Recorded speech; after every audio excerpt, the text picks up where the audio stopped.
welcome, Council. We're ready to go. So good morning, everyone, and welcome to the April 15th special meeting of City Council. To ensure that we're following the social distancing measures, we have members of Council and the administration are attending by video conferencing. I'd like to remind those members who are attending that through video conferencing of the following. Please ensure your video camera and microphones are turned off. When a member of Council wishes to speak, they can enter their name in the chat window in order to be placed on the speaking queue. And when speaking, remember to unmute your microphone and enable your video camera. And also to remind that all votes will be conducted by a recorded vote. And just a reminder as well, we have the 5-minute rule for speaking on main motions and 3 minutes for amendments. And with that, I would ask that we have a confirmation of the agenda. So if people would just sort of put your name forward to move and second adoption of the agenda. I'll move the agenda. Councillor Bryce. Second. Seconder. I'll second it. Hawkins will second. Councillor Massanelli seconded that. All those in favor? Aye. Aye. Aye. That's good. In favor? Aye. So we're going to begin with Communications, City Manager Report, Public Notice, Bylaw, and Bylaws. And we have several communications. And as we don't have delegations in front of us, we're going to have the City Clerk read the delegations. So I'll turn the floor over to Mr. Clerk. Thank you, Your Worship. Thank you, Your Worship. I will proceed to read the 4 delegations into the record. The first was received from the Regina Exhibition Associates Limited, and it reads as follows. Good morning, Your Worship, members of Council and City Administration. I begin with an expression of appreciation and gratitude for your leadership as the City Council and the leadership and support we have been receiving from your administration and the dedication to the health of our community and everyone who calls Regina home. Your professionalism and leadership in the management of the COVID-19 pandemic is appreciated, and on behalf of the entire Real team, we would like to extend a sincere thank you and warm and well wishes to the entire City of Regina team. With the recent public health order that prevents Real from performing the core duties and responsibilities of the organization, our business model has fundamentally changed for an indefinite period of time. As our organization, our business depends on the revenue from events, rentals, and public gatherings to support the sustainability of operations. With the public health order and our corporate dedication to the highest level of compliance and support, we have seen our business change overnight. As a municipally owned, not-for-profit organization, this has had an immediate and material impact on the sustainability of our operations. The impact of a global pandemic will never be favorable for any business, and we recognize and appreciate we are not alone in the management of troubling economic conditions. As such, we empathize with the many other organizations trying to find a path forward towards sustainability. Still, as it relates to the operational cycle for Real, the timing we face, the impact on our business truly could not be more unfortunate. Our business traditionally and historically operates at a loss between January and May of each operating year. The business then depends on strong mid-year growth performance, primarily related to events, to deliver modest annual earnings that we annually reinvest into the city-owned assets on Everast Place. We find ourselves in a position of elevated financial risk with COVID-19 hitting our company in our own down business cycle and with the need to prepare for the recovery of our business at potentially the highest demand for our operational abilities. We find ourselves faced with compounding pressures of managing our business to the current operational revenue loss while trying to balance our current and potential needs for operational readiness and business continuity. Real has been meeting with City Administration on a weekly basis, providing details of the current cash flow situation and reviewing a cash model that has been forecasted out to the end of the year. Real has developed staffing models to address the ever-changing needs to manage this pandemic at the same time as maintaining the facilities and delivery on community programming, such as the REACH lunch program. Riel has also been diligent in managing accounts payable, collecting on outstanding accounts receivable, as well as applying for all government funding programs our organization may be eligible for. With the impact our business has seen our revenues and the timing and eligibility to access funding programs, our organization finds itself with a need to access available financial facilities to support business continuity. We recognize that we will need your support as our owners in this request. We are not asking for increased borrowing thresholds at this time, but we are asking for your support in accessing the existing credit facilities to support day-to-day operations. Riel's current credit facilities include an operating line and term loans for capital purchases that total $13 million, which have been guaranteed by the city. Existing credit facilities provide Riel access to $3 million in operating line, $9 million in capital term loans, and $1 million for an exchange swap facility and corporate credit card limit. Riel's cash flow model is built on a conservative approach, meaning we are looking at worst-case scenarios. We have accounted for modest operational costs, developed plans to manage staffing costs carefully, accounted for refunds on the cancellation of events, and taken advantage of federal, provincial, and municipal relief programs. Based on these plans and models, current short-term cash flow projections indicate Riel is fast approaching the current operating line to be maxed at $3 million by the week of April 26th. Riel has worked closely with city administration to develop an approach to address the short-term cash needs and to assist with the long-term cash requirements to the end of 2020. This approach reallocates the current amount of the available capital term loan value and the exchange swap of $3.8 million to the operating line, thus making it accessible for Riel and meeting Riel's long-term forecasted cash flow requirements until the end of 2020. It's important to reiterate the current cash flow model does take a worst-case scenario approach, which means that Riel has not accounted for any payments received from outstanding accounts or potential revenue that may be generated by the reactivation of our site or the provision of other services that may be required to support the state of emergency we find ourselves in. This delegation is not one that we as an organization issue without sensitivity and disappointment. However, in accordance with the public health order issued by the province and the directives issued by the city, our business, until further notice, is simply not sustainable. Cash flow risk is deeply concerning to an organization and a volunteer board of directors who operate on behalf of the City of Regina. And we appreciate that as a city, there are greater priorities than the coordination of the finances of Riel during a time of global crisis. However, in alignment with the unanimous members agreement and current funding agreements, we do require formal approval from Council to make the required changes to our credit facilities in order to sustain our operations for the foreseeable future. As our owner, sole shareholder, and partner, we look forward to returning to our once prosperous events, entertainment, recreation, sport, and cultural business. But until those times return, we are in search of approval from Council to amend bylaw number 2015-25 to provide Riel access to the remaining credit facilities included in the guarantee of $13 million. We appreciate that this request is delivered at a time of crisis, and if there were viable alternatives, that would have been our preference. That being said, this is the reality we face. Your attention and response is appreciated and will support our team and the board in advancing the corporate direction with the endorsement and consent of our owner and shareholder. As always, we remain committed to working alongside with the City of Regina team and toward the greater interests of our community. Thank you. Sincerely, Tim Reid, President and Chief Executive Officer. Thank you, Mr. Clerk. The second delegation, Your Worship and members of Council, is from the Regina and District Chamber of Commerce, and it reads as follows. COVID-19 is having a dramatic impact in all our lives in one way or another. We can appreciate that there is a significant impact on all levels of government, as well as virtually every other group within our community, province, country, and indeed the global village. The impact has been catastrophic to many, and we still do not know when this might end.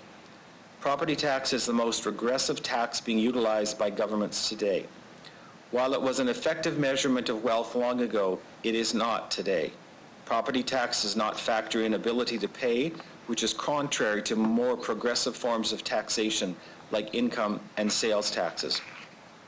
One of the greatest challenges with property tax in a COVID-19 environment is that it does not take into account that in many cases those businesses that have been deemed non-essential have no cash flow because there are no transactions and no revenue generated, but the tax remains. We appreciate that City Council has deferred payment of the tax, but the grim reality faced by many businesses is that they still do not have the revenue to pay the tax, even if it is down the road. We respectfully request that City Council consider providing relief to non-residential property owners by reducing the municipal portion of property taxes by 25% in 2020 by using reserves to backfill the shortfall, and then increasing the mill rate factor in 2021 to 2025 for the non-residential class of properties to repay the entire amount. Essentially, what we are asking for is a program to help businesses today that businesses, and not the city nor residents, would pay for over time. Moreover, we would like City Council to strongly encourage all non-residential property owners to pass on the reduction in 2020 to their tenants.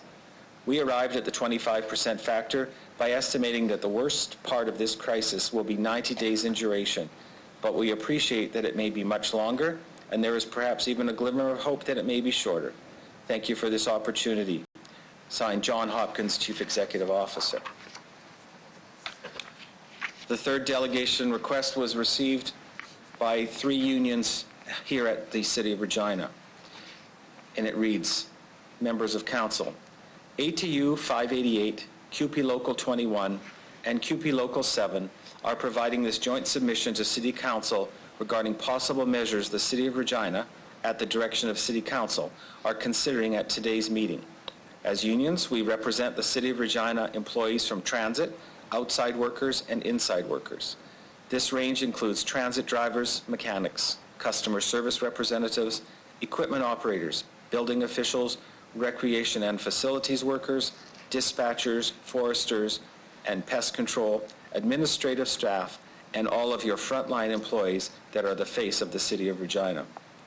Our membership takes pride in the work we perform, and in some cases through this pandemic are possibly putting their own lives and their families' health on the line to come to work and perform the critical services required to keep the city running.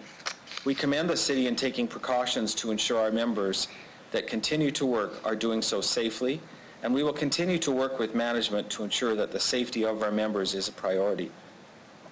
Today, each of you are likely tasked with a very difficult set of variables to consider. Based on the information provided to you, that based on a worst-case scenario, the city could lose $20 million in revenue. We are writing to provide some information regarding ensuring that your employees and our members are supported during these difficult times. We are aware that many people have faced layoffs in the past weeks. The city laid off over 350 casual employees, the bulk from QP Local 21, but also deferred the recall of approximately 450 other casual members from QP Local 21. Local 21's casual brothers and sisters, your electorate, are the foundation of Local 21. These are employees who seasonally commit to working for the city to work on our roads, in our parks, and on our underground infrastructure. They are the ones who will one day become our permanent workforces, the ones who go on to have 30-plus year careers, and some will even become leaders in this organization. Now these employees, some of them with over 20 years of service, are placed on hold, unsure of what the future holds for them and their families. How the casual workforce is treated during this pandemic will echo across generations and manifest itself as workplace disdain, distrust, and dissension if they feel discarded during these unprecedented times. We ask that you seriously consider if there is more that as an employer you can do for them. Based on comments by the mayor and our city manager, we remain hopeful that the city will not be considering any further layoffs of employees. We know that the longer the measures to control the epidemic last, the more difficult these hopes, commitments, and conversations will be. We are asking that we be considered your partners in these decisions as we bring a different perspective to the table, the one of your frontline employees. Without that perspective and knowledge, management might miss the simplest corrections and opportunities. The unions are the ones your employees turn to when they are unsure or when they have concerns, and where they bring safety concerns that are being ignored by management. We are the truth for employees. Accepting that, including us in these most difficult conversations and decisions, ensures that all considerations are on the table, and that, as the unions representing these employees, we have heard your thoughts and considerations and understood your rationale. Leaving us out of these vital decisions and options will only lead to misinformation, confusion, and a left behind by the employer feeling. ATU 588, CUPE Local 7, and CUPE Local 21 are requesting City Council and Administration to provide all laid-off employees the Supplemental Unemployment Benefit Program, known as SUB, that is available to employers. The purpose of an SUB plan is to provide supplemental payments to the employee insurance, EI benefits, during a period of unemployment due to temporary stoppage of work, training, illness, injury, or quarantine. This allows an employee to supplement employees who are receiving EI to up to 95% of their normal week's earning. The table below provides an example of that.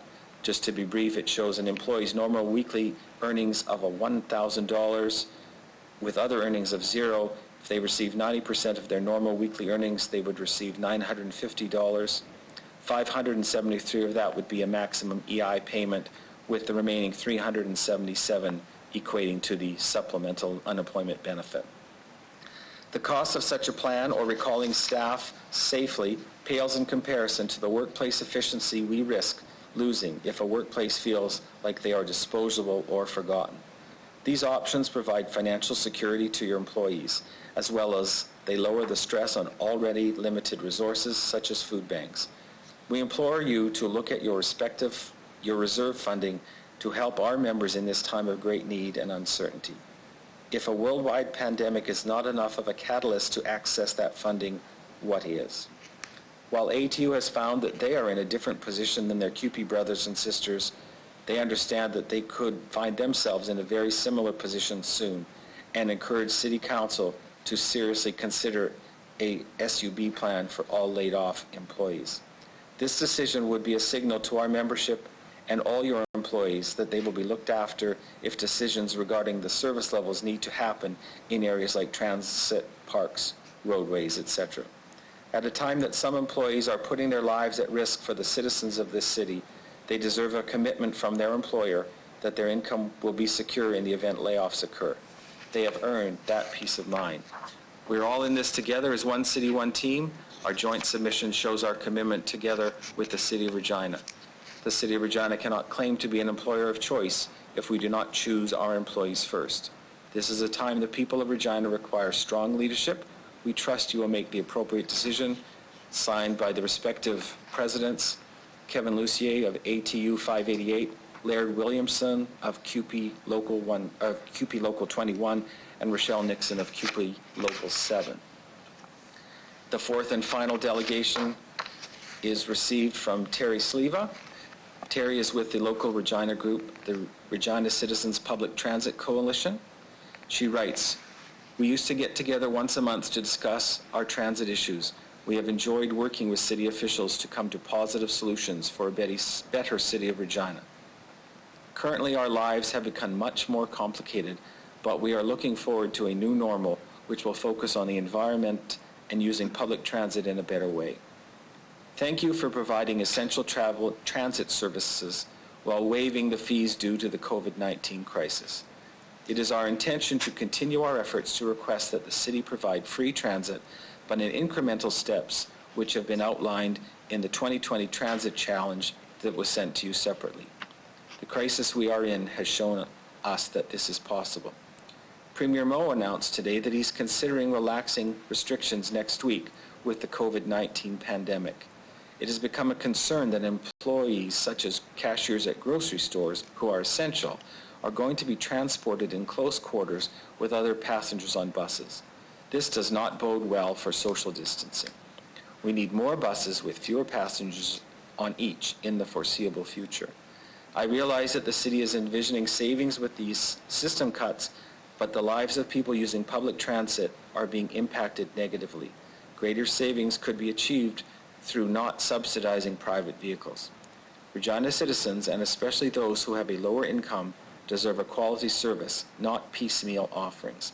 Please take this into consideration in your decision-making, in hoping that we have a positive resolution. Signed, Terry Sleva. Thank you, Mr. Clerk, for reading the communications. Could I have a motion to receive and file a mover and seconder, please? So moved. Andrew Stevens. Thank you. I'll second. Councillor Murray. All those in favor? Aye. Aye. In favor. Thank you very much. Okay. Just before we get into our next report on the COVID-19 update, just want to remind members that we'll take a recess at 1:15 today, and that'll be a 30-minute break for lunch, and then we'll come back at on half an hour, 1:45. So the main report before us today is City Manager's Report CMC 20-2, and I would ask the City Manager to give his opening comments. I'm sure Mr. Lacey will do that as well. So the floor is yours, Mr. Holden. Thank you, Your Worship. And good morning. The report in front of you today outlines the financial impacts that COVID-19 pandemic is having on the City of Regina. And the report outlines the net financial impact on our general and utility fund over 3 scenarios. So to the end of April 2020, 7.7 million is the deficit. To the end of June of 2020, it's 12.1 million, and to the end of September 2020, it's 20.7 million. And the report recommends options to respond to the financial impacts. The administration is recommending one change to the report that's presented to you today, and that is to deliver the horticulture program at a normal rather than a minimum service level. That is in Appendix D on page 6. When the original recommendation was put in front of you in terms of pursuing that service level at a minimum level, that was presented due to some uncertainty to source plant materials to deliver the program. So in discussion with the Provincial Capital Commission, who supply our flowers and our annuals, we now expect that they'll be able to deliver approximately 80% of our plant materials. There'll still need to be some flexibility in terms of where we as administration choose to put flowers in flower beds and flower pots throughout the city. Obviously at a time when people are experiencing a financial challenge and they're being asked to stay in their homes, we want to make sure that we have a beautiful city that people can enjoy when they get out for some exercise, but we also will be cautious in terms of putting flowers, for example, out front of City Hall when City Hall is actually closed to the public. So the additional cost to maintain the program is approximately $300,000. So this additional cost will be funded through a further reduction in the winter road maintenance program's operating budget. And then depending on the weather needs of the winter road maintenance program to the end of 2020, if additional funds are required, then we would look to transfer funds from the winter road maintenance reserve. So that will require recommendation 1B to increase the reduction measures from 7.4 million to 7.7 million. I also want to highlight that the reductions that are being presented to you today are a result of COVID-19, and they're driven by the need to adhere to public health orders and ensure the protection of employees and citizens in our community. I think many people will remember back in 2017 when we had to make adjustments to our budget because we had a decrease in revenues through some provincial sources. In that case, we brought forward revenue reductions that were simply focused on opportunities to reduce programs and find funds. Today, we are bringing forward recommendations that are a direct result of COVID-19. An example of that would be the reduction in the spring sweep in the residential neighborhoods. So that is a direct result of COVID-19. So residents are being asked to stay at home and work from home. So as a result, there's an increased volume of vehicles parked on the street, and with reduced parking enforcement, the effectiveness of the program would be diminished significantly. So it's for those reasons that the program will be concentrated on our major road network. an outcome of an adjustment to that program obviously is a savings, a reduction in expenses. So the report in front of you today also presents recommendations on approving the bylaws to support the 2020 approved property taxes, approving adjustments to Real's borrowing flexibility while not increasing their overall debt to provide cash flow for Real, consistent with the delegation that was read on behalf of Mr. Reid. Approving adjustments to the housing incentive policy, the HIP program, and delegation of emergency powers to the city manager to allow for a timely response to the ever-changing dynamics of COVID-19. So as this report has only been available to City Council and the public since 11:30 a.m. yesterday morning, Mr. Lacey will provide an overview of the report and will then answer any questions that Council may have. Mr. Lacey. Thank you, and through you, Your Worship. So it's my intent to walk through the 6 key sections of the report starting on page 5 in the discussion section. So the first section is the forecasted financial impact of COVID-19. And I would just like to highlight, like all forecasts, the financial impacts projected in this report reflect a point-in-time estimate and will change as new information and additional actions are taken if necessary to respond to the public health emergency. So with respect to the forecasted financial impact of COVID-19, the table at the bottom of page 6 summarizes at a high level those impacts. They include a reduction in transit revenue due to the waiver of transit fees, partially offset by salary cost and fuel saving reductions related to the moving the route frequency to a Saturday service level during weekdays. Secondly, decreased revenues related to the closure of recreational, culture, and park programs and related city facilities. And included in here in relation to Mr. Holden's comments with respect to service level adjustments with respect to our open space service levels that relate to adjusting them related to COVID-19. Any financial impacts related to those adjustments have been reflected in that Parks, Rec, and Culture line. As well, we are seeing decreased demand and activity volumes for other revenue-generating services and activities of the city. So that includes the trafficking and parking fine line in that chart, the amusement tax line, as well as the solid waste and planning development lines in that chart, where we're seeing less commercial activity and therefore forecasting less revenues in those areas. We're also forecasting decreased interest on our cash and short-term investments, and this is largely being driven by the reduction in interest rates you've seen with respect to interest rates decreasing with the pandemic, as well as less cash on hand from July through to September that we would normally earn interest on with the deferral of the property tax payment deadline to September 30th. And then finally, with respect to those lines related to the current tax penalties and the utility fund decrease in revenues, those relate to penalty fee reduction in revenues related to extending without penalty the payment deadlines to September 30th for those for the utility and property taxes. That chart shows 3 scenarios related to the financial impacts: April 30th, September 30th, and September 30th. And if I was to use June 30th as an example, how that scenario should be read is if that things by the end of June start returning to normal, the forecasted COVID-19 financial impact on the city would be a negative $12 million. So I've been talking about the impact of COVID-19 and the city's response to that with respect to the impact on our financial operating position. Financial operating position is different than a city's or an organization's cash position. So the report also provides an update on the cash position of the city. Cash position really is you have enough cash in the bank to pay your bills and to meet payroll.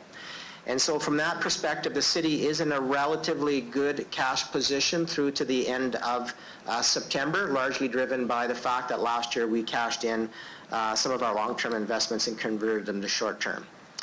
We'll continue to monitor our cash flow situation And over the longer term, potential negative impacts on cash flow could include property taxes not being paid in the fall, or other measures that may need to be taken to respond to the pandemic. Unlike other levels of government, the city can't run a deficit. And so Section 2 at the bottom of page 7 speaks to administration's planned actions to respond to the financial impact of COVID-19. And given those negative impacts described in Section 1, administration's proposal on how we would balance the budget. So the chart on page, the table on page 11 of the report once again summarizes the planned actions to reallocate funds within the existing budget to cover those expense increases related to COVID-19. So there's a number of categories where we're looking at reallocating costs. There's the expense reduction measures. That includes vacancy management, which is basically freezing the hiring of any positions that become vacant unless they are critical or essential services. Savings we're now projecting in fuel costs related to the decrease we've seen in the price of fuel on city operations. Professional external services, so this is where we go out and we purchase or hire services to either supplement or bring in additional expertise into the city.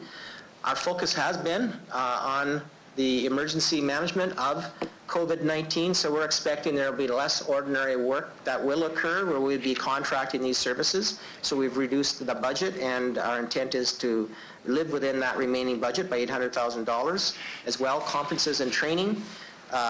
Naturally, with COVID-19, we're seeing less of that, but we've substantially reduced the budget for that as well to offset COVID-19 costs. And then finally, the winter road maintenance program, which Mr. Holden had spoken to earlier, we've captured the reallocation of those operating dollars here as well. There's also another category of service level of adjustments. So the city, as a result of COVID-19, has looked at its operations and determined where, because of COVID-19, it needs to make adjustments. Mr. Holden spoke to the street sweeping program, so that related financial impact of that decision is $400,000. And then as well, in the budget this year for transit, there were a few transit enhancements, service to Westera, service to the airport, and this just reflects a deferral of the start of those services from originally intended. So if the pandemic, we start returning to normal June 30th, we'd see about $100,000 of savings. We'd defer the implementation of those enhanced services until September. If COVID-19 response continues into September, we would be looking at those services starting likely in the new year. And then we also looked at our capital program. Once again, in response to COVID-19, the capital program was reviewed with respect to that program. The road renewal program, when it was reviewed, it was determined there were 9 projects within that program that are significant large projects that are either rebuilds or have significant full block concrete replacements. And because those large projects typically take an entire season to complete, because of our focus on responding to COVID-19 as a city, we are already 4 to 6 weeks behind our typical construction season. So the reality is these 9 projects very likely will extend, if we started them now, over 2 seasons, resulting in basically those neighborhoods seeing construction occur over 2 summers, which would cause major inconvenience and access issues to those residents. As well, 4 of those projects have a significant water infrastructure renewal component to them that would require temporary water hookups. And typically when we do the temporary water hookups, staff or contractors have to enter residence to make that happen. And so because we're talking about temporary water hookups and the time of responding to the COVID-19 emergency measures, we don't think proceeding with those projects at a time when the emergency measures are in place are appropriate.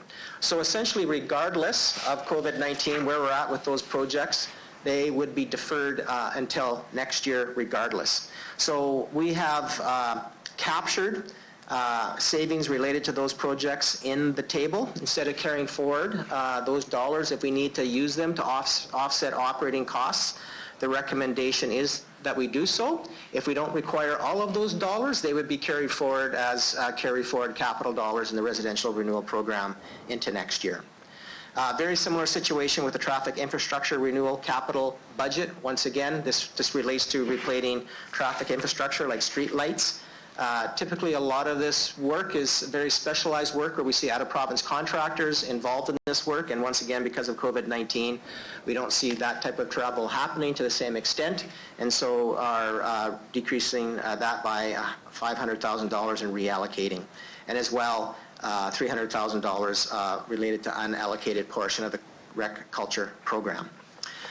So that is the picture with respect to reallocations related to tax-supported services. There are a number of impacts on services that we provide where self-sustaining reserves, typically deficits are covered off by those self-sustaining reserves. When there's surpluses associated to those activities, that money goes into the self-sustaining reserve.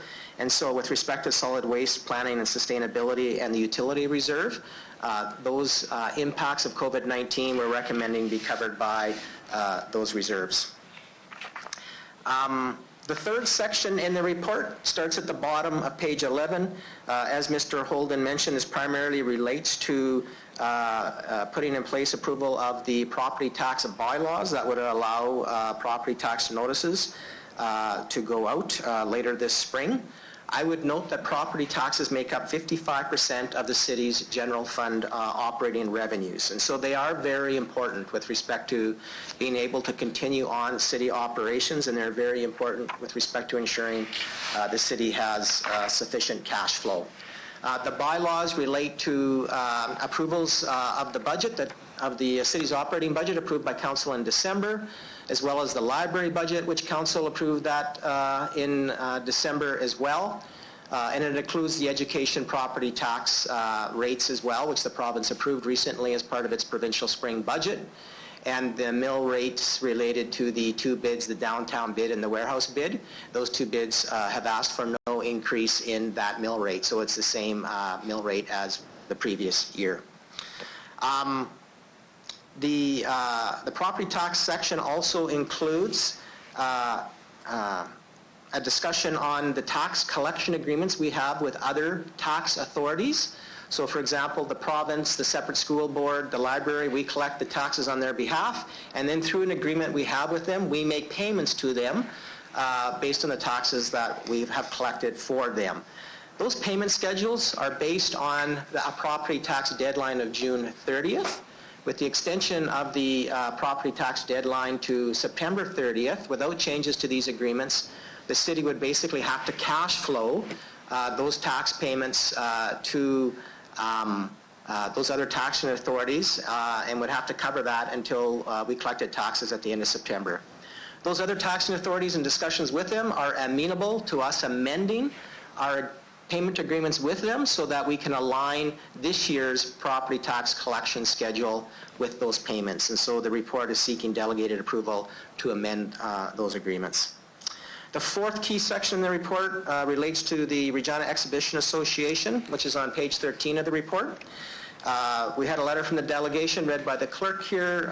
Mr. Holden briefly mentioned this matter as well. Bottom line is Riel is in close to a crisis position with respect to its cash flows.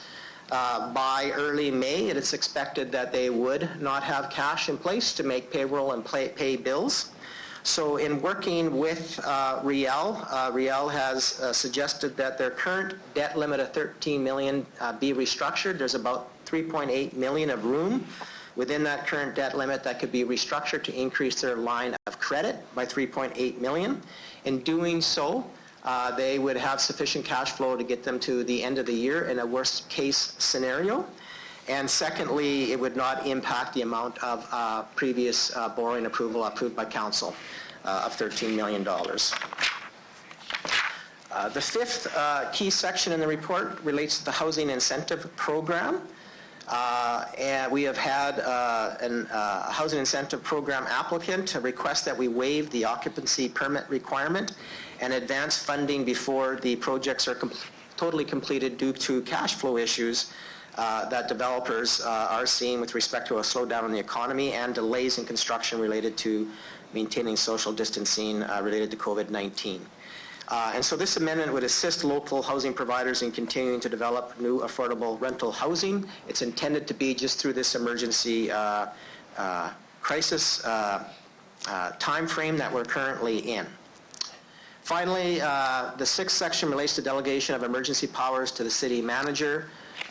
This delegation of additional powers to the city manager is being proposed just to facilitate timely emergency response given the ever-changing condition we are currently in. I would note that with that delegation, the city manager would be required to notify council as soon as possible with respect to any of those powers exercised, and council would always have the right to cancel or amend that decision by the city manager. Thank you. Thank you, Mr. Lacey, for the summary. So I'd ask members of council to please go to the chat section of your software and put your name on the list for speakers, and I'll recognize you.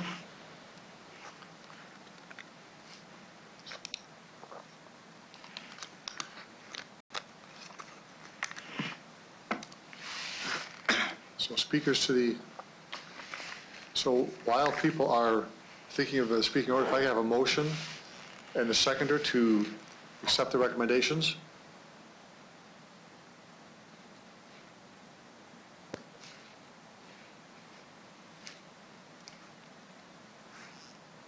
Anybody? I'll Pardon me? second it. Andrew Stevens.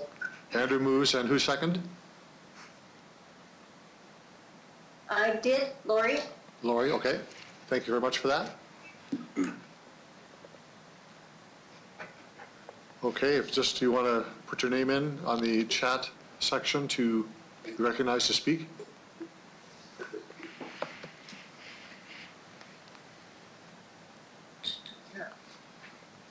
So I'm not getting a list yet. Oh, here we go. First speaker is Andrew. Great. Councillor thank Stevens, you. go ahead. I guess someone had to take the lead here. That's right. Thank you very much for the report. I have a question for administration through the chair regarding bus ridership. So the financial figures here, when they look at a shortfall in revenue to transit services, is that premised on what we would be like normally with usual ridership, or is this kind of based on an estimate of how many people are actually getting on the bus for free now that would otherwise have to pay? I'll give that question to Mr. Holden. So thank you, Your Worship. I'll start and then I'll ask Mr. Onright to comment further. The amount of money in the report is a lost revenue. So we are losing revenue that would go in the fare box, just over $1 million per month. So that is based on the fact that people that are either paying for a single ride or the postponement of our cards.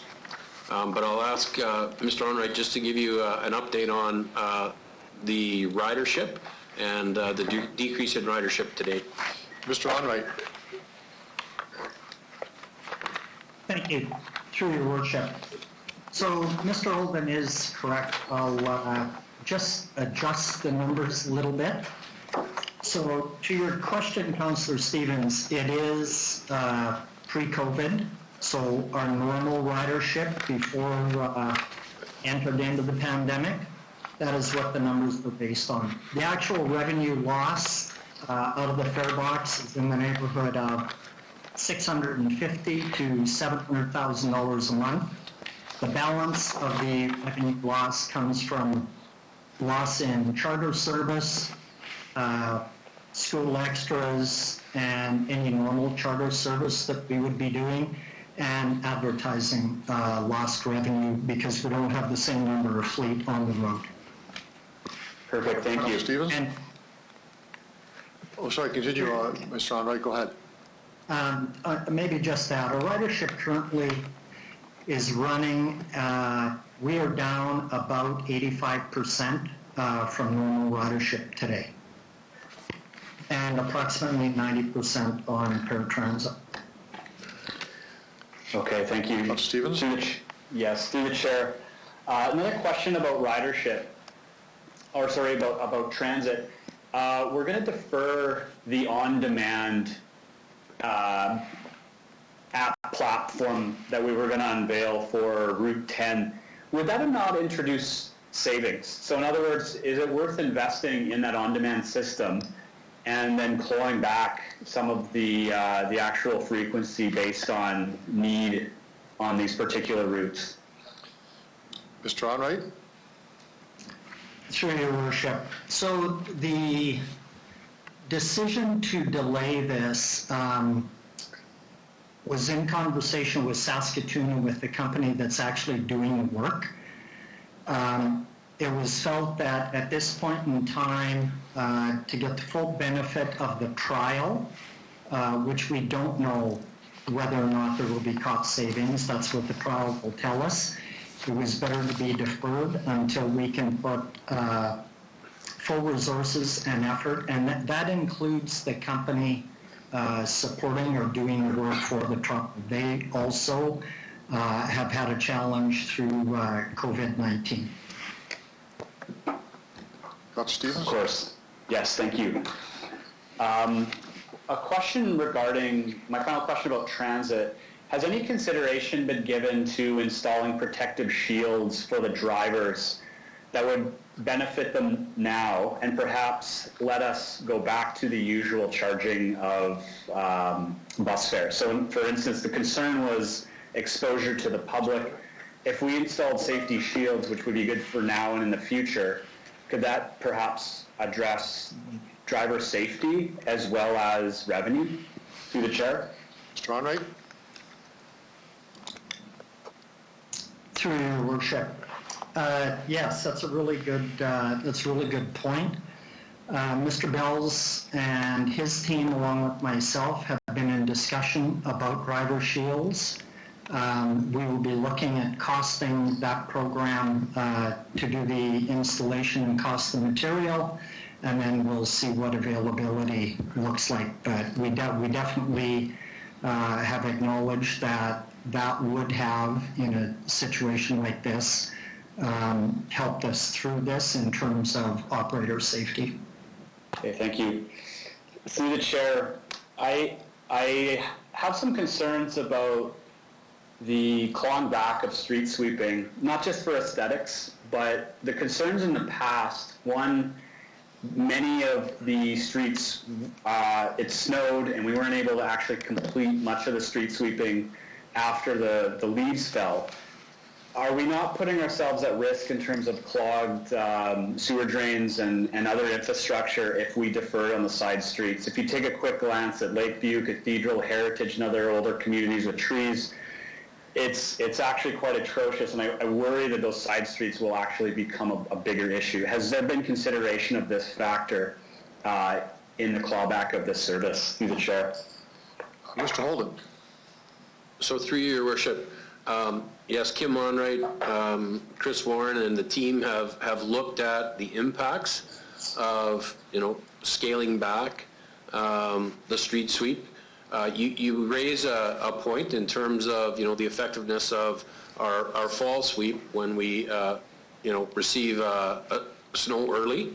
80% of the material that is put onto the roads through our winter road maintenance program is in our arterial and collectors, so on our main roadway network. So the majority of the material that we have a concern that goes into our drainage system is addressed. And of course, we would look at communicating with homeowners to take on some responsibility to clean up directly in front of their homes. But I'll ask Mr. Onright if he has any further comment in this regard. Mr. Onright? Through your worship. No, Mr. Holden is correct, and yes, Councillor Stevens, to your point, we did consider the impact in the residential areas, and one of the things in not doing the residential sweep, we would hope that if there were large, if there were issues on some of the streets, that would come forward through Service Regina, and we would address those as a one-off. The challenge we have in going into the residential areas is just the sheer volume of vehicles due to university being out, but more so university students probably not getting called to as many summer jobs as normal. And with the schools being out and the number of people working from home and not having parking enforcement out in the community. So it would very much lessen the impact of the sweep in those areas in terms of what could be collected and cleaned up. And so that's why we've put forward a reduction in that service for this year. Okay, thank you. I have a question for the chair, Your Worship. In terms of the process here, we're getting a lot of information on the fly. It's very helpful. Mm-hmm. Is the intention to make a decision today, or will we have an opportunity perhaps to ask questions, get details, and then defer a decision till later this week? Well, I think at the outset, the perspective was to decide what we can today. It's at the will of council to defer issues or to change it as I'd like to, but I think the administration is looking for decisions as best we can today. So I'll take direction from individual councillors and a vote as to whether we defer a matter. I know there's a member of council who wants to refer the delegation's questions for the administration to analyze them and come back again. So this is not a final decision date by any means. It certainly is as best we can, perhaps to make some decisions. If you want to make a referral motion, Councillor Stevens, on something, you're more than happy to do that, of course. Okay, thank you. I have a few more questions before I come to that point. My next question has to do with real and a scenario. First off, it's recognized in the report that Real owes the City of Regina $4 million to pay for the installation of food and beverage assets. What if the CFL season is canceled along with the Grey Cup? How does that affect Real and the City of Regina's bottom line? I know that the surcharge on ticket sales goes into a reserve. If that happens, is the City of Regina then required to top up that reserve through operating budget? Through the chair. Mr. Lacey? So through you, Your Worship. So with respect to Real, the cash flow projections that we and they have used is worst case scenario. So that would mean included in there is that the CFL season, as an example, would not occur this year. So the cash flow projections is based on worst case scenario, no CFL season, and by restructuring our debt limit, we believe that they can get through to the end of the year from a cash flow perspective. With respect to the impact of there not being a CFL season, not being major events perhaps this summer at the stadium, and how that impacts the stadium more broadly,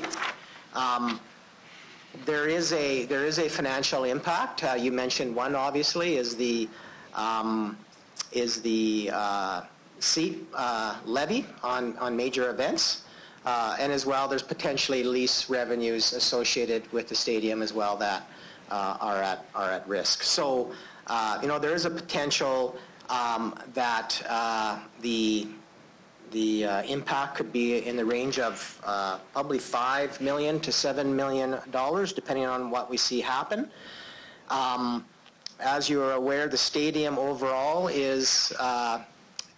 When we modeled the stadium and the costs and the revenues associated with covering off those costs was over a long-term model. So we would need to, if in fact some of these cost reductions happen, we would have to go back and review what that impact is on the model. we also, on the model, there could be offsets as well on the model as well. I know that there's been some new information that Riel has with respect to the long-term maintenance needs of the stadium that we are currently reviewing that could possibly impact that model from a positive perspective. But certainly there is a potential for an impact that would need to be addressed over that long-term model. Okay, thank you. Councillor Stevens? Yeah. My other question has to do with, if we're talking about parks, I understand the balance of beautification, but there's also a public well-being component. That has to do with the community gardens. Will we be going ahead? I don't think there's a deep financial implication, but will we be going ahead with community gardens this summer through the chair? Mr. Holden?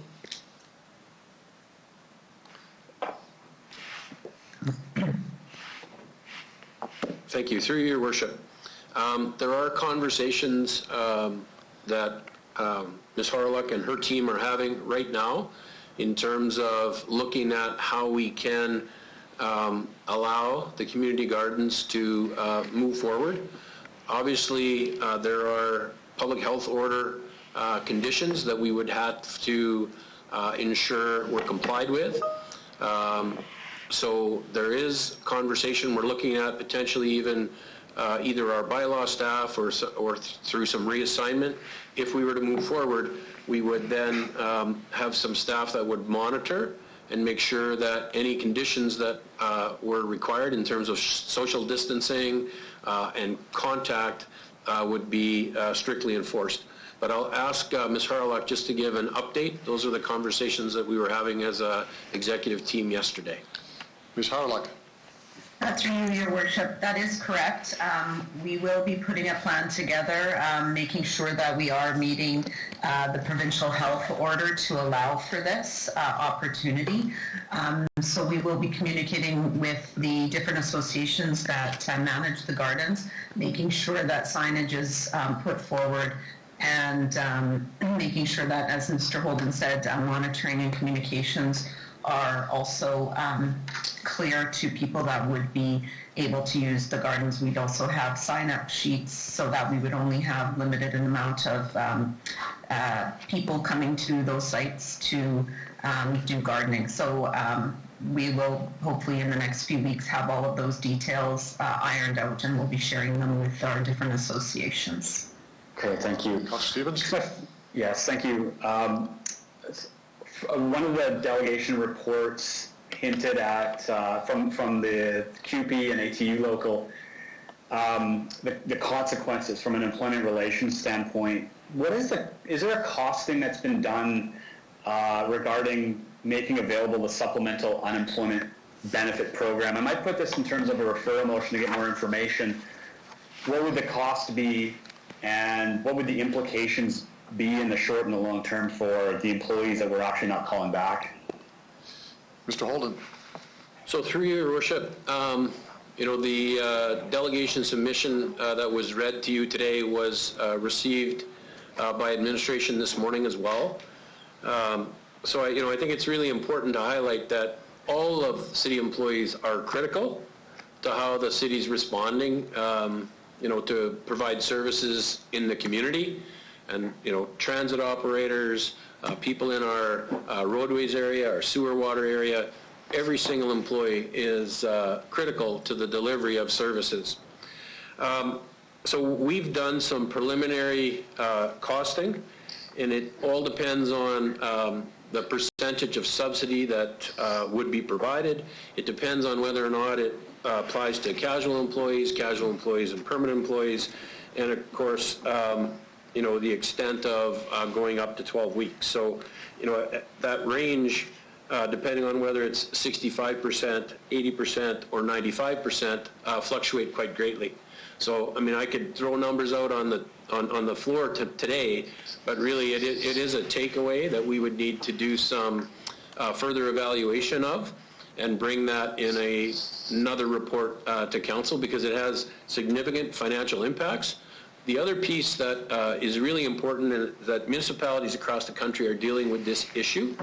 And the federal programs that have been put in place to date, municipalities are not they don't fit the criteria, so we're not eligible to apply for that funding.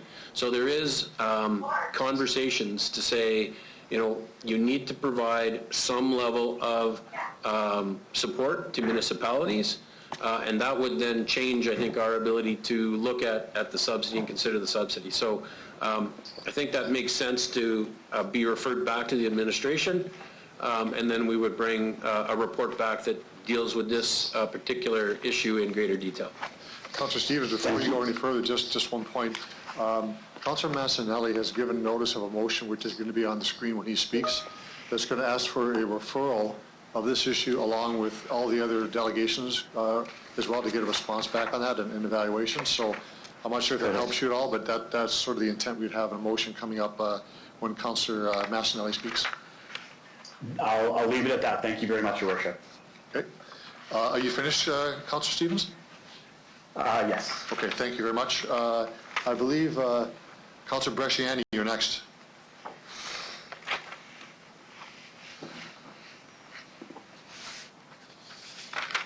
Councillor Bresciani?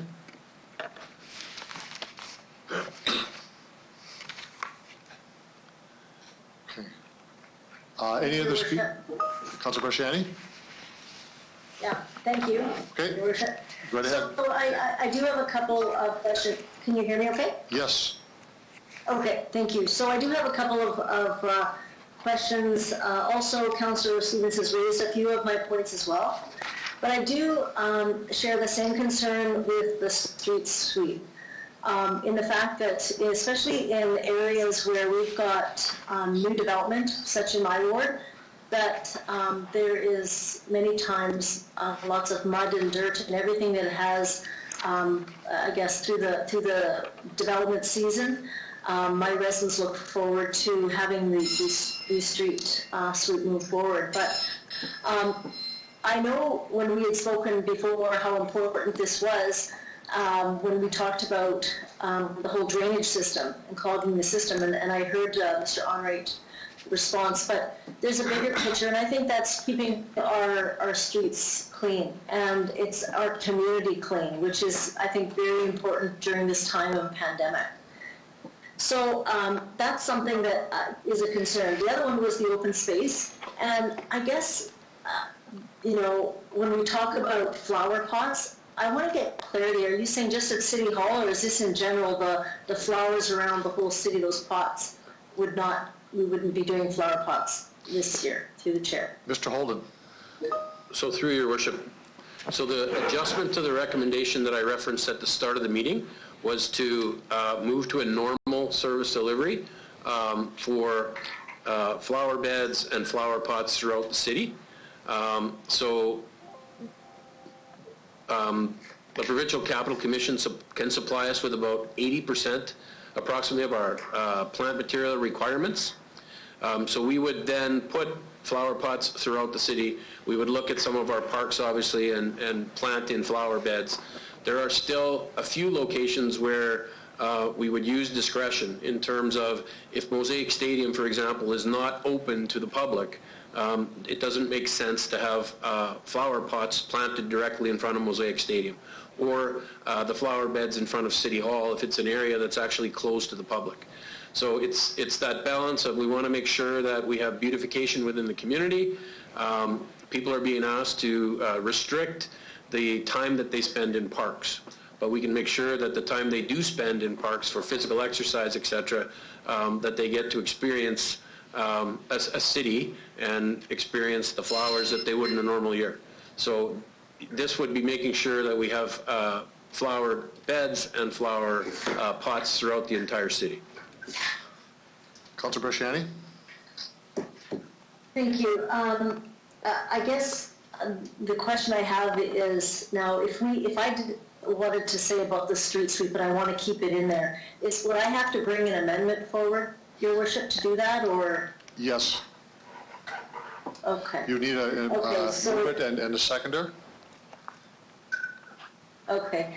So I guess I'll second that. I'm going to go back to both the flowers and the street sweep. I think they need to stay. And the only reason I say this is because that is the beautification of our city. It is, that gives people at least one thing to keep positive about. I hope people keep their flowers up in front of their home.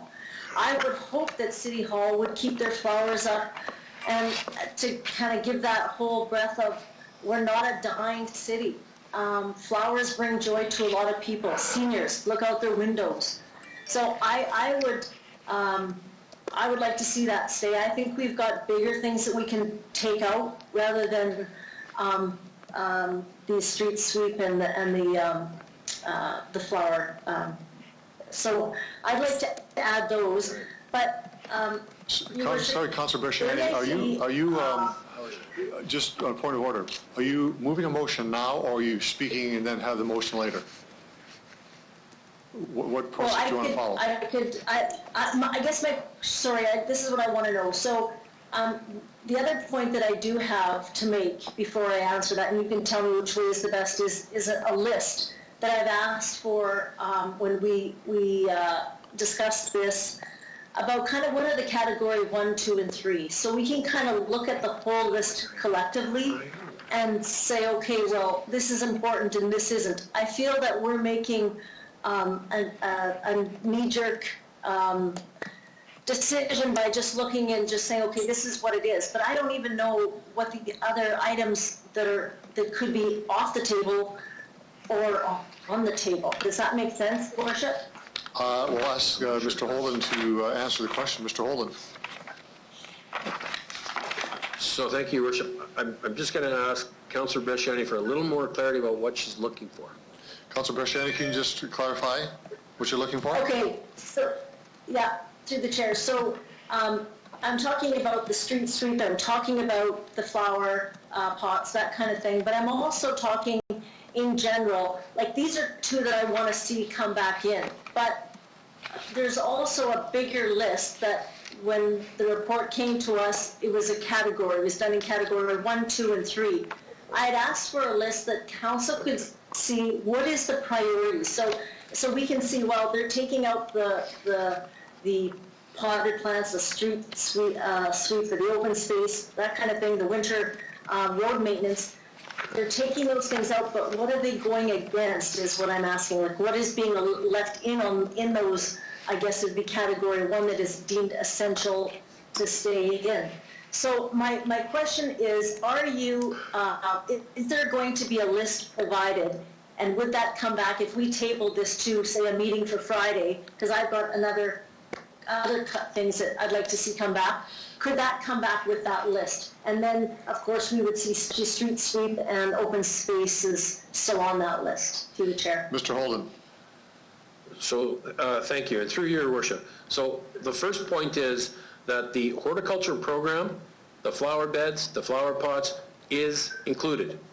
We will need an amendment, but our intention is that $300,000 we would fund out of the operating budget of the winter road maintenance program. So flowers are in.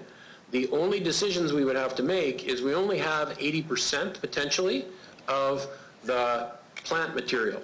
So we will have to make some choices about where that 80% goes. But flowers will be present across the entire community. To add street sweeping back in, we simply need to make an addition of $400,000, and obviously, you know, as an administration, we'd have some suggestions as to where that could be funded from.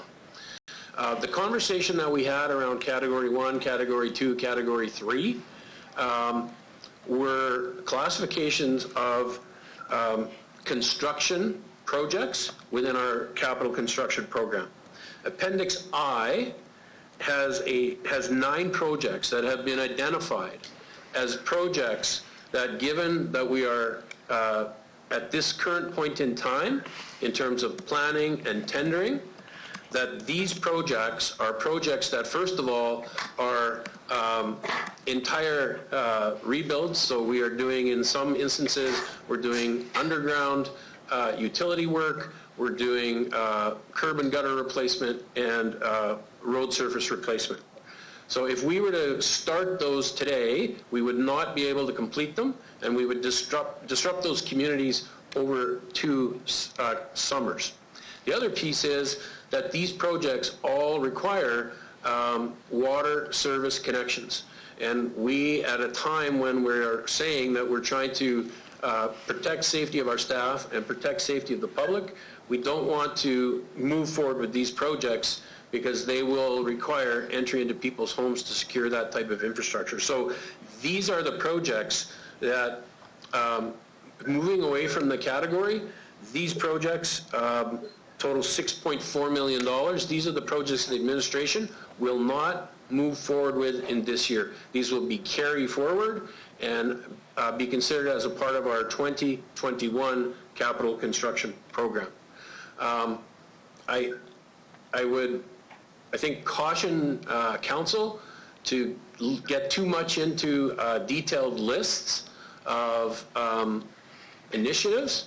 When we put a capital budget in front of you, as a council, you you approve the categories of funding, and then, of course, given the expertise that we have within administration, our engineers, and some of the research and data analysis and modeling that we use, that's what drives and prioritizes the projects. So what we're wanting to put in front of you is the administration's best advice in terms of how we can address the gap in terms of the economic impact and the revenue loss. And these are our recommendations. And when we look at things like parks maintenance, and that's also in Appendix D, we are saying that we can't deliver our normal parks maintenance program today, partly because of equipment and the ability to move people around. So, if we have a crew cab truck, we put 4 people and we take them to a work site. Well, now we can't do that because social distancing says we may have 1 or 2, but we will definitely not have 4. And in a single half-ton truck, we can only put 1 person. So there are a number of factors that are driving the decisions that we're putting in front of you. And it's because of our ability to deliver the program. It's the availability of fleet vehicles. It's supplementing that at times with the use of personal vehicles and the expense of mileage to assist people with deterioration on their vehicles. So bringing a list does not, in my opinion, really provide council with much additional information from what you have in front of you today. It would just result in a conversation and deliberation about individual projects. And that's something that our budget process does not usually include. Councilor Bresciani. Okay, to the chair. So I would like to see. So just to be clear, the flowers are still in there, but there's only a few that can be sparse throughout. There could be sparse throughout the city, but so there would only be then an amendment for the street sweep. Is that accurate? Councilor Bresciani, you move an amendment, but just to be clear, the flowers one, they will be provided across the city at about 80% of the intended original one because the source is different. So I don't know if you need to have a motion for flowers. That's in. And so recommendation 1B is changed from 7.4 million to 7.7 million. Yes. Which that additional will come from the winter snow maintenance operating budget for this year. So that's covered off. I think you're looking now for a motion on the street sweep, right? Yes, that's right. So what would your motion be?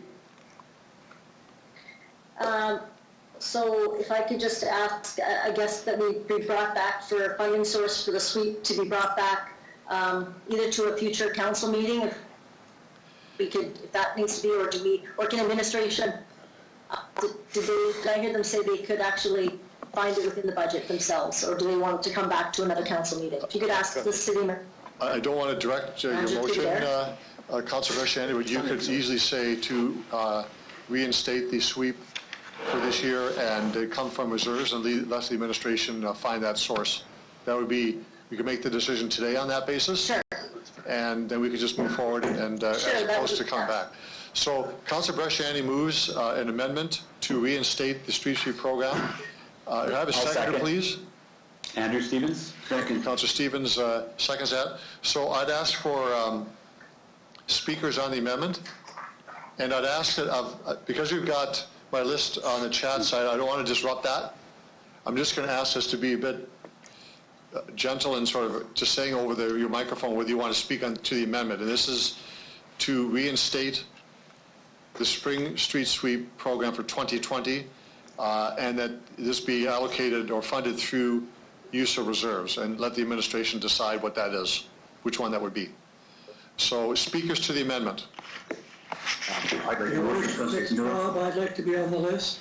Okay, that's Councillor Hawkins. Someone else? Mancinelli. Okay. Your Worship, Fedora. Okay. Okay.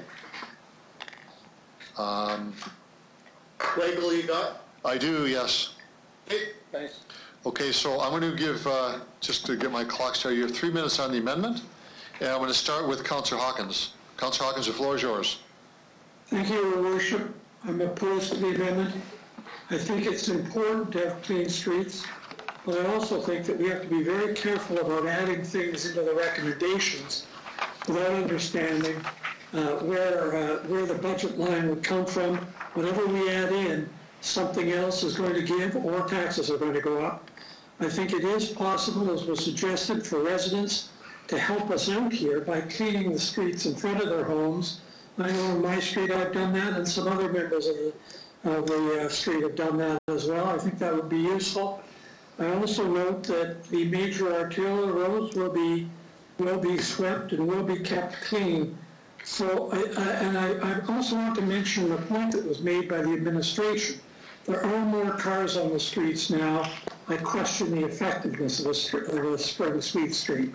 So I don't think the correct way to go about solving our problems is to start adding stuff in, first of all. Secondly, I think that clean streets are important, but citizens can help us do that, and I question the ability of the city to do an effective spring sweep, given the number of cars that are on the road. So I will not be supporting this amendment.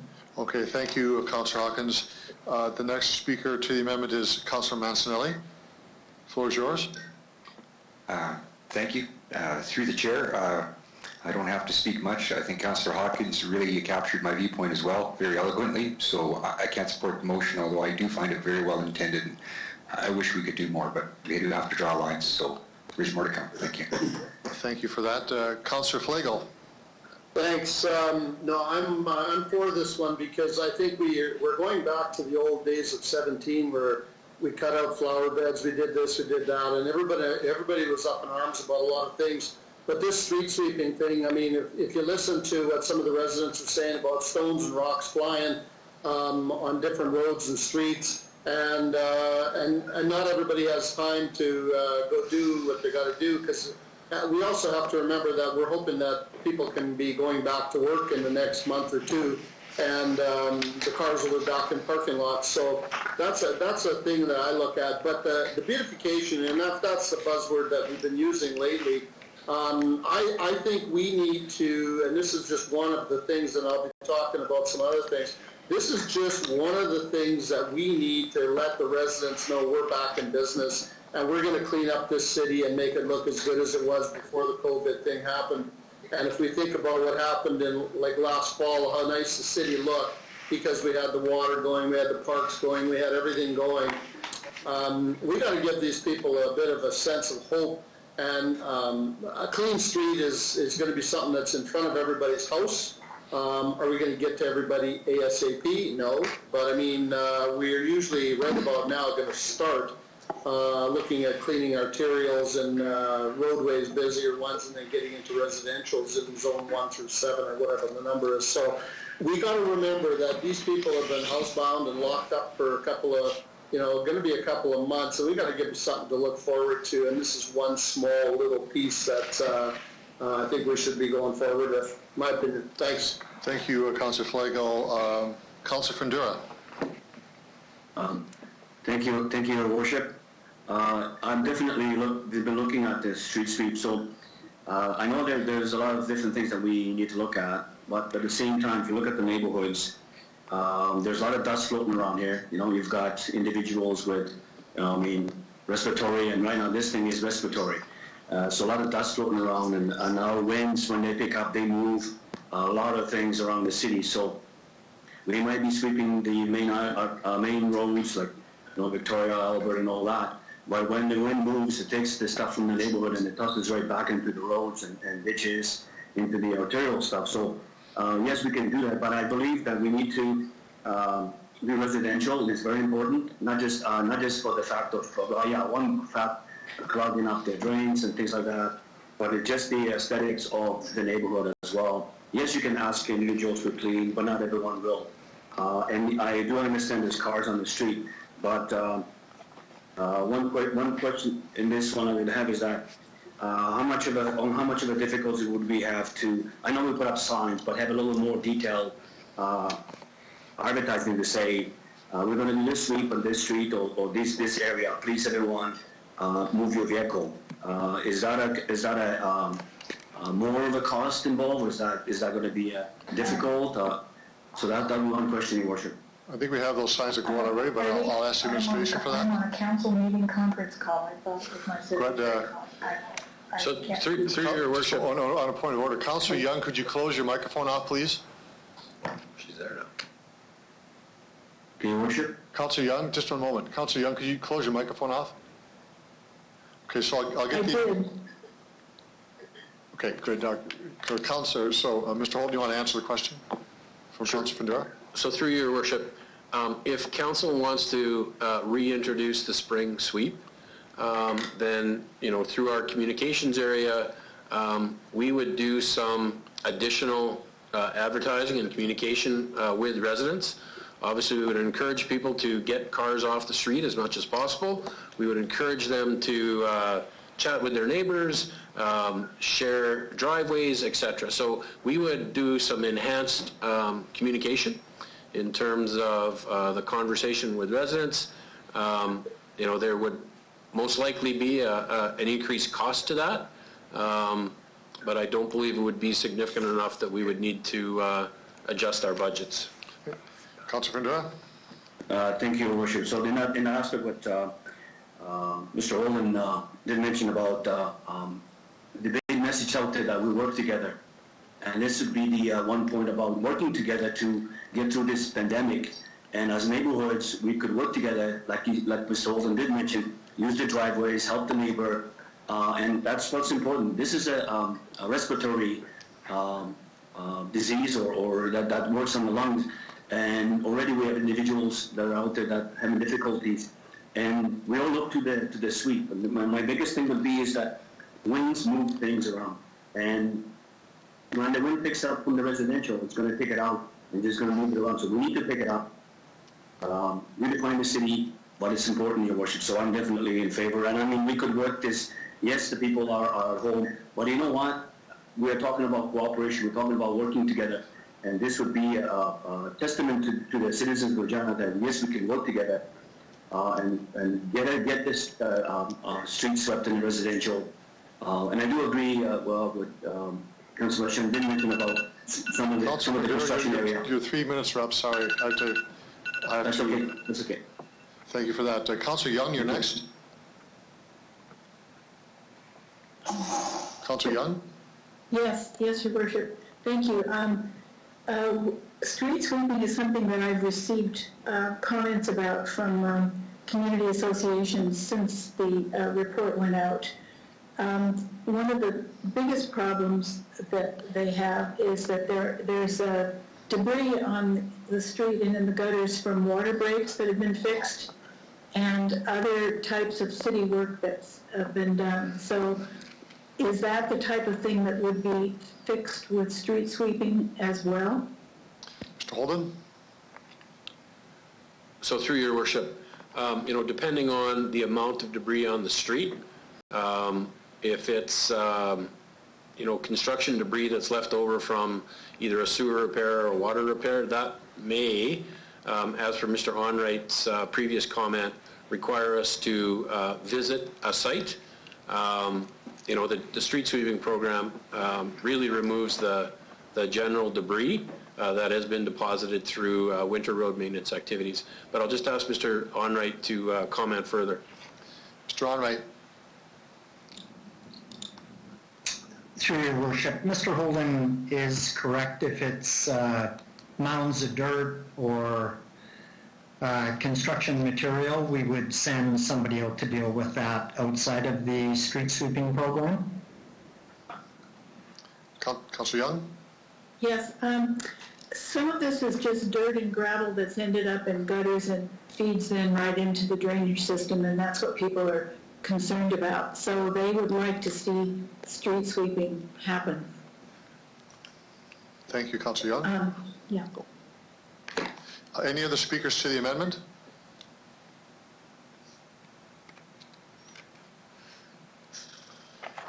I'll speak just very briefly to this. I will support the amendment. Thank you, Councillor Bresciani, for bringing that forward.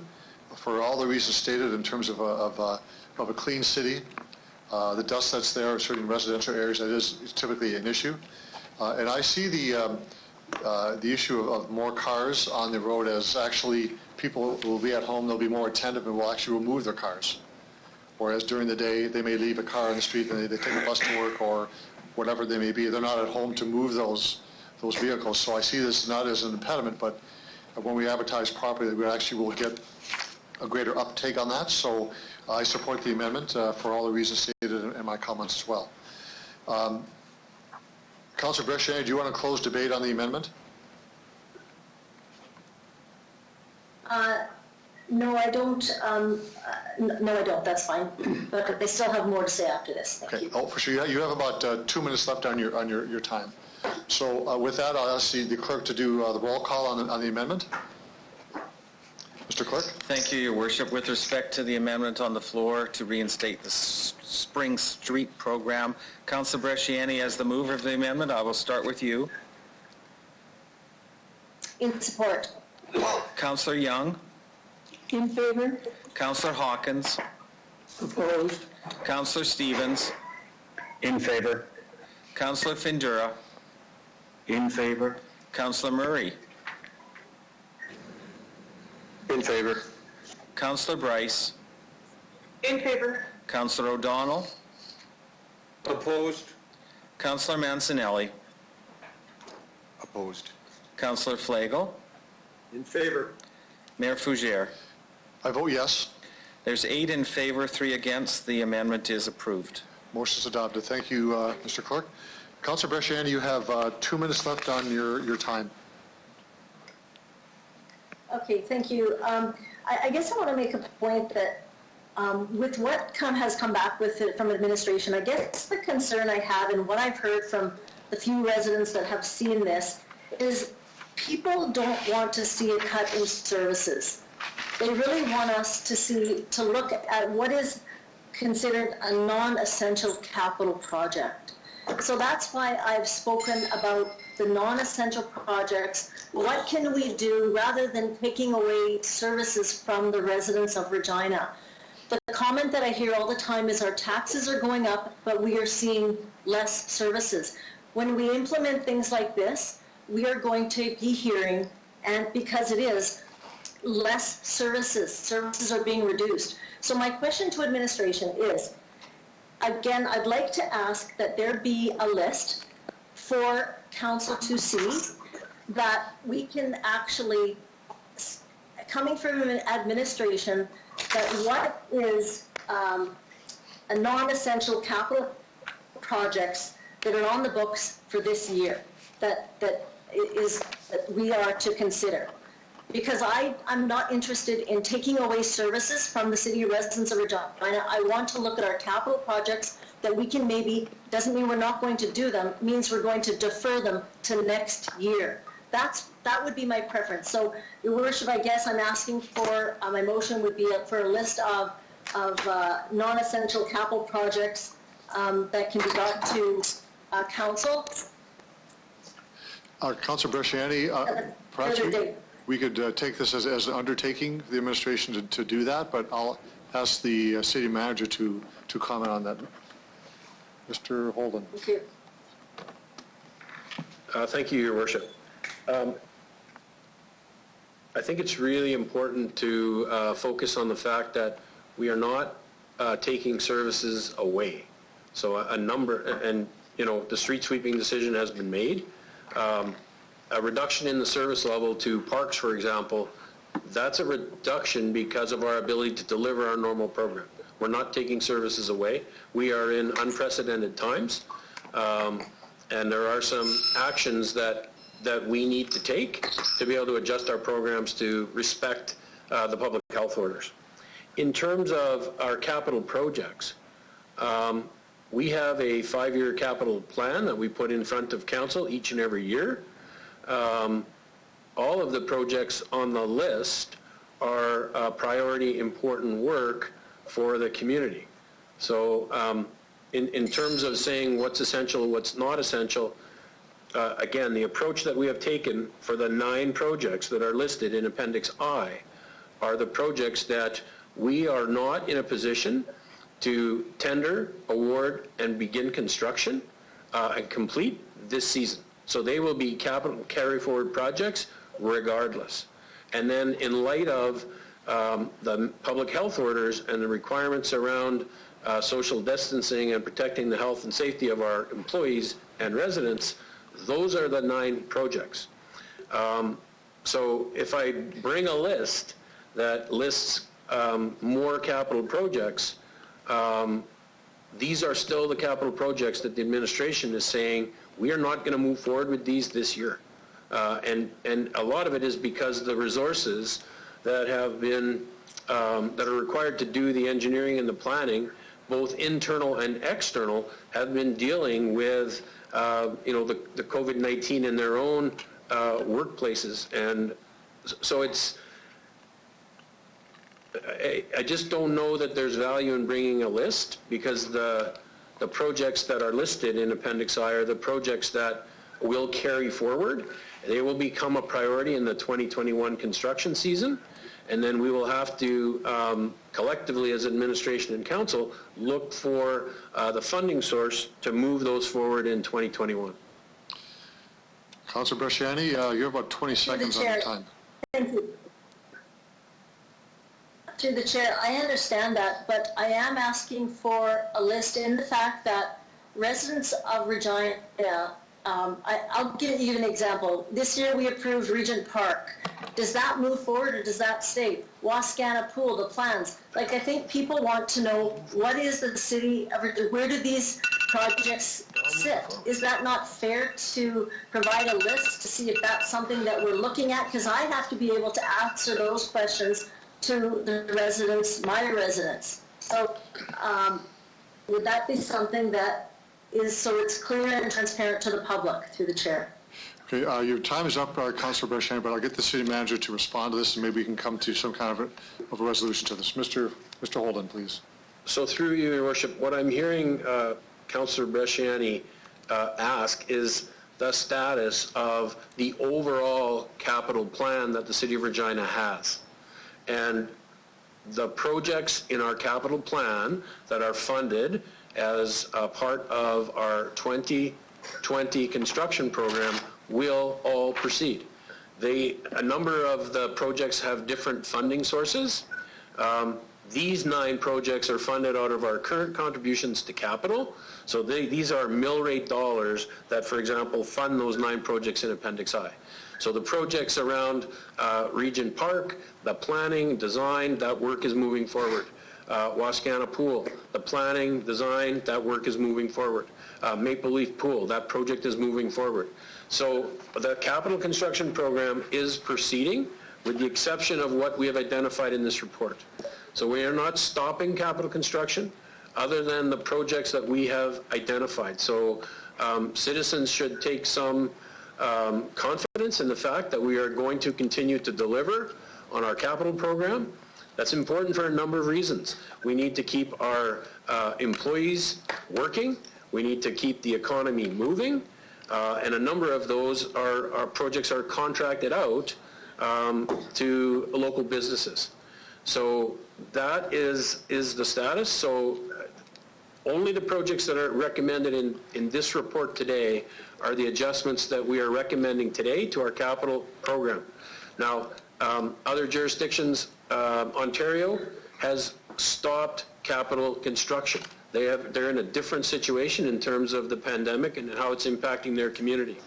But if circumstances change, it would be a public health order decision that would make us stop moving forward with our capital construction program that we have in place for 2020. Mr. Holden, just a question for you. Is the current list of capital projects within the 2020 budget that we passed in December last year, would that be a comprehensive list?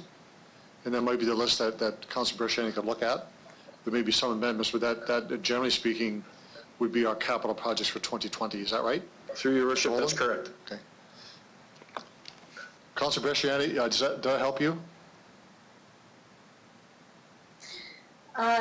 Yeah, I guess the concern, I think, and I know I'm out of time, but I think the concern is that as we move, we are in a pandemic, we are in a time, I would say, of concern for residents of Regina. Many are unemployed.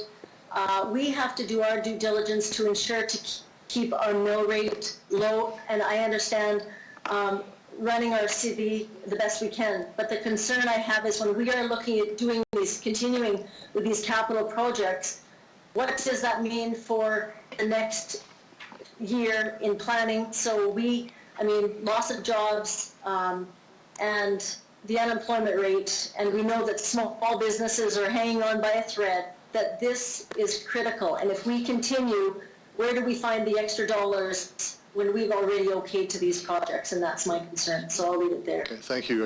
I don't mean to debate, just there will be other opportunities where we come forward to council over the spring and summer relates to our budget that we're dealing with this year and next year as well. So there's other opportunities to have that conversation. The list of speakers I have so far continuing on is Councillor Flagel, Councillor Mancinelli, and Councillor Murray. So I'm going to give the floor to Councillor Flagel. Thanks. If Councillor Young wants to speak, I understand she was trying to get on the system. If she wants to go now, as she can, I'd give her my spot, and then I'll just bump one down. I think she wanted to speak on the amendment on street sweeping. Oh, okay, because she was trying to get on the system. Anyway, okay, I'll go forward. A couple of things that I've always been. I've been a real optimist about where we got to take this the next steps. And I mean, when we got the street sweeping thing done, but if we're not going to be looking after our parks and if road construction is down, we know that in the real world of the EBRAS that the stadium revenue is going to be down. But again, we can back end that, and if we're going to be short, if the CFL season doesn't go through and or anything else, we're going to be looking at a loss of seat revenue at the $12 seat of about $3 to $3.5 million. We can back end that and put that on the back of the mortgage and do like the banks are doing and defer the principal payments over to the back. Flower beds for downtown, I'm hearing 80% is the number we're using, and I'd like to know we're saying 80% of the flower beds are coming back, or 80% of the flowers in the city. I didn't get what that was. Mr. Holden? Through your worship. So the Provincial Capital Commission grows the flowers and annuals that we plant each and every year. They have the capacity to provide the city with roughly 80% of that plant material. So between Lori Shaley and her staff, they will do an assessment of where it is appropriate to plant that 80% of the program. So it may mean fewer locations, it may mean fewer flowers in all locations. So they will do that work, but there will be a significant presence of flowers in flower beds and in flower pots throughout the city, in all locations that we normally put them. Thanks.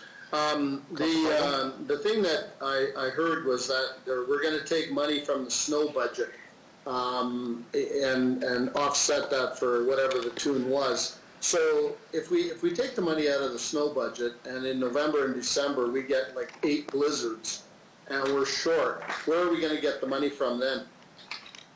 Probably from the reserve, but I'll see with what Mr. Lacey. Through you, Your Worship. So that is correct. It would come out of the Winter Road Maintenance Reserve. So we should have an atypical fall, early winter where there's lots of snow. And because of the reallocations we've done here, we exceed what's remaining in that budget.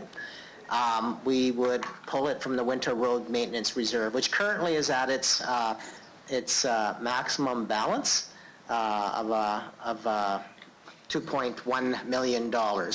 So just to put it in perspective, where we're at on the budget with respect to the Winter Road Maintenance Reserve, I believe it's about $8 million annually we budget for it.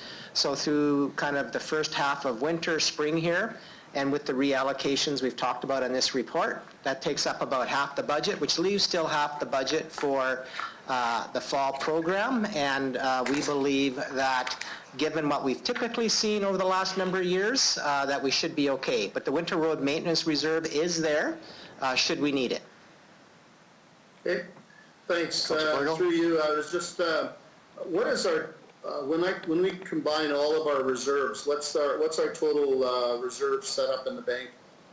Mr. Lacey? So we have, I put the reserves into kind of three pots. On the operating fund side, there's a number of tax-funded reserves, and their total uncommitted balance is sitting around $32.9 million right now. Then there's a number of capital tax-funded reserves, which are sitting at $14.1 million. The biggest one in there is, the couple of big ones in there, for example, would be the equipment replacement reserve.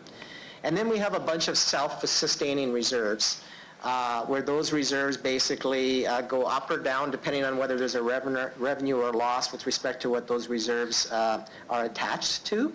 And that reserve balance is around $24 million. Sorry, let me reframe that, $25 million. So if you add all those three together with respect to available, there's $71.8 million. But some of those reserves you got to be very careful about, like the self-sustaining reserves, and whether you access them or not, because they're for specific things. Probably the most flexibility is in the operating reserve, which I've talked about here, the operating fund reserve and the asset revitalization reserve. As I've always mentioned before, those are the two most flexible reserves available to council. Thanks. When you talk about general fund reserve, which one are you talking about? So that is the, Go ahead. sorry, that's the, basically the reserve that's primarily funded out of previous year's operating surpluses. And so that's the one that has quite a bit of flexibility in it on how you use it. That one, as I've mentioned before, has always been very close to the minimum recommended balance we've always talked about. So the amount available in there right now that's uncommitted is $24 million. And, we talk about the minimum balance being around $23 million. Now, I know we are in exceptional times, but, I would just caution, we don't know where things are going to go over the next 3 to 6 months and what other decisions might need to be made. And as an example, that reserve is where your remaining flexibility is at. One of your reserves where your remaining flexibility is at. Thanks. Mr. Mayor, is the $21 million that you're saying we could be in a deficit by the end of September, is that including the $6 or $7 million that we're not going to spend on those 9 projects, or is there a 21 million minus 7 component to that, or was it actually 28 million minus 7? Which way does it go? Mr. Lacey?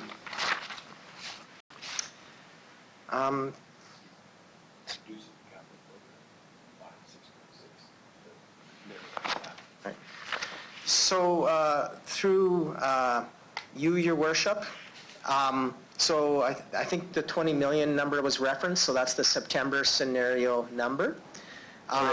So if I've understood the question correctly, for example, the residential road renewal, those 9 projects, if we don't do them and reallocate those dollars to cover off operating costs, they will go towards reducing that $20.7 million deficit, if that was the question. Councillor Flagel? Good.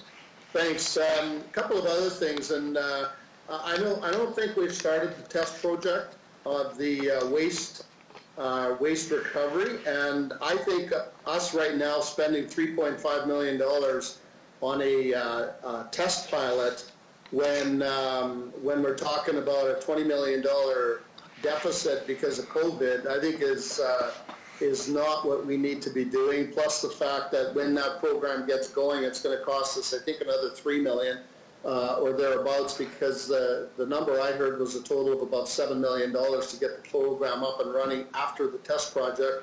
And as I stated before, or people have said we're the last city in Canada to have this, there's got to be studies out there that tell us what we need to do. So wasting $3.5 million right now, in my view, is very short-sighted on our part.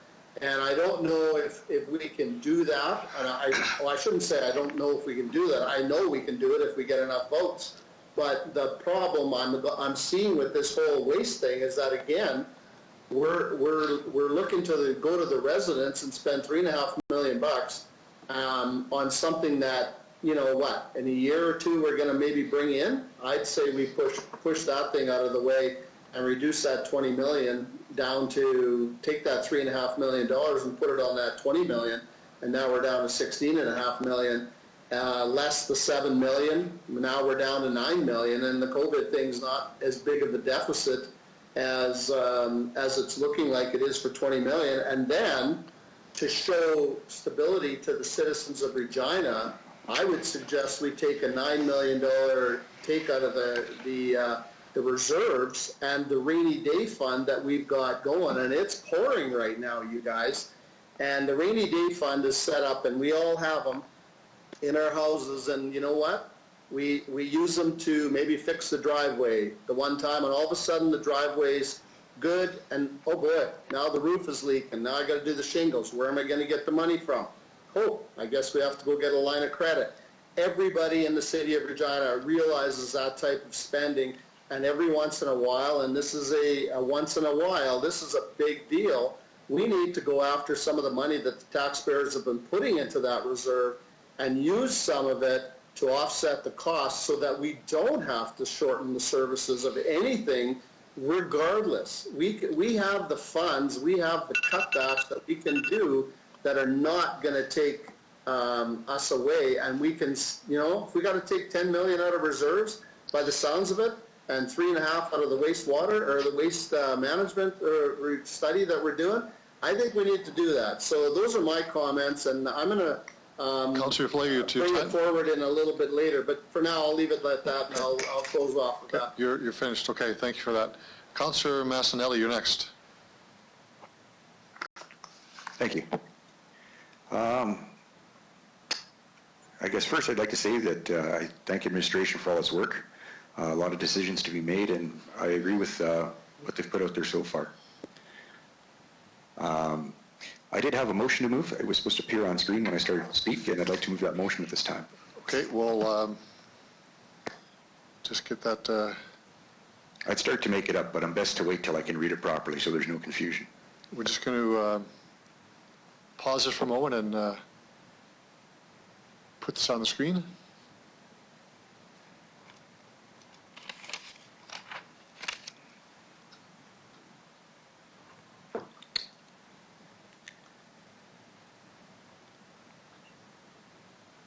So if we can all see that. I'll second it. Andrew? Councillor Stevens seconds that. Okay, I'm good to go. Give everyone a chance to take a look at that.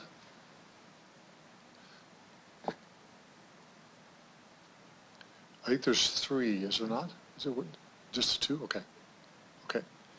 So, Councillor Massanelli, do you want to speak to the amendment? You have 3 minutes on the amendment. Sure. Took the delegations to heart. Been thinking about this myself quite a bit. I know that we've had late payments and everything else lifted, but to try to get things going again with a glut of zero, it's going to be more than just a late payment that people need to get things going. I appreciate the services people have talked about so far, but I think that the responsibilities from COVID are still more far-reaching, and there are going to be repercussions, and the services are going to be impacted, no matter how much I don't want them to be. I think the motion on the screen right now is more towards the future prosperity of our city as we emerge through COVID. I think our residents embraced and acted responsibly from a very early stage in this pandemic. I said, if we can accept the uncontrolled problems and repercussions and plan for the outcomes, we can not only emerge from this pandemic, but potentially emerge successful and maybe on the right course. And I think that's where this motion goes towards. So I'm looking for support, and I'll leave it there for now. Thank you, Councillor Massanelli. So again, I don't want to disrupt the roster of speakers on the main motion, so I'm going to ask for those who want to speak to the amendment just to let me know who you are, and we'll go through that. So speakers to the amendment. Your Worship, Fandura here. Okay, just a moment. Anybody else? Councillor Stevens. I would like to speak as well. Lori? Okay. Flagel? Councillor Young as well? Flagel? Yes, I know, but Councillor Young, you want to speak as well? Yes, I do. Okay. Anyone else? Okay, so I'll remind members. Councillor Bresciani as well, sorry. You want to stay on, Councillor Bresciani? No, I just want to be added to the list to speak to this, Your Worship. Yes, okay, good. Okay, so I'll just remind members that on an amendment, you have 3 minutes to speak, and I'll start with Councillor Fandura. Okay, thank you, Your Worship. So these two asks, this is going to be a takeaway, or this is going to be a decision right now, or we're going to take this away for administration to look at the numbers and then bring it back to us? What's the process on this one before I go further?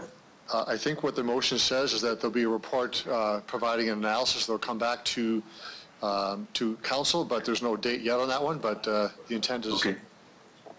in July. Okay, sorry, I see it in July. Okay. Oh yeah, I see that. Yeah, sorry. Okay. Yeah, no. This reading Chamber's submission to us, it makes sense. It looks like what it says, that the citizens are not going to be impacted by this. It's going to be repaid by the businesses later on. So it's just like doing forwarding this to the future to look after all the stuff that's been taken off and the businesses being helped. So I would say, and I think too is I would suggest, I'm not sure if there's a because in the Chamber's request was that the businesses as well will pass those savings or anything that happens, anything that helps the businesses, they will pass some of that. I'm not sure if that could work to the let's say a business owns the 4 walls or the land, and another individual owns the business inside. Is how am I reading that? What the Chamber is asking, Your Worship?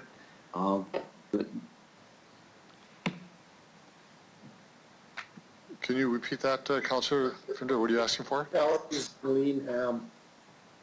Councillor Fandura? I'm just asking about that the Chamber was asking that if we do this property tax of 25%, that some of those savings be translated to the other owners. So, for instance, if one owner owns the 4 walls of the business and the other owner owns the shop that's inside those walls, that they'll be compensated for that as well too. So now we're just not looking after one person or one business stop. So there's owner of a land and owner of a building and then owner of a establishment inside of that.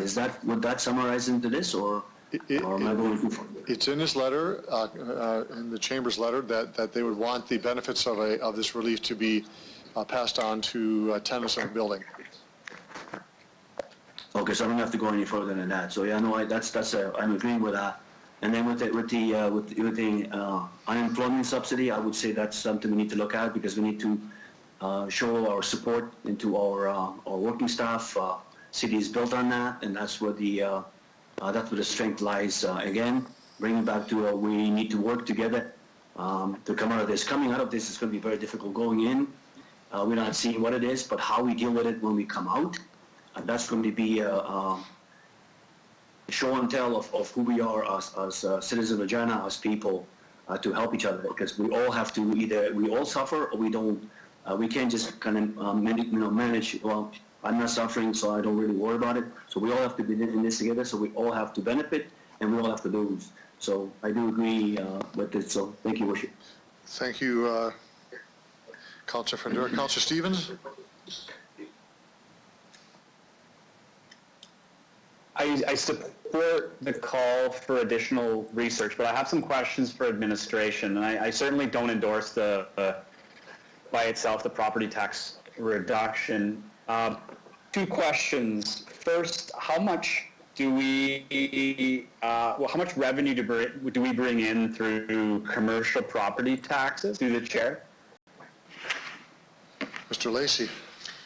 Through you, Worship, so it's approximately $95 million total commercial levy.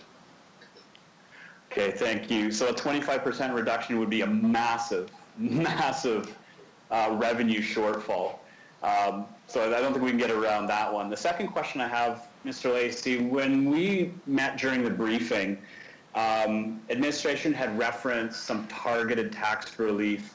Would it be possible in your reading of this motion to bring forward options that talk about that targeted approach in your assessment through the chair? Mr. Holden or Mr. Lacey? Through you, Your Worship, we could certainly do. Mr. Lacey? We can certainly do that and provide some information around that. Okay, thank you. And just a comment, I certainly support point 2, but it's worth flagging that by July, we're talking about months of that have gone by since many of these laid off workers, will be experiencing with financial hardship. So I agree with the research on this one, but I think it is worth pointing out that by July it will likely be too late for many of these workers. But now and going forward, it would be important to see what the SUB might mean for our employees. So that's all I had. Thank you. Mr. Holden? So through your worship, just a comment specific to the motion. And obviously we're waiting to hear from federal government, provincial government on potentially both of these fronts in terms of programs to provide support.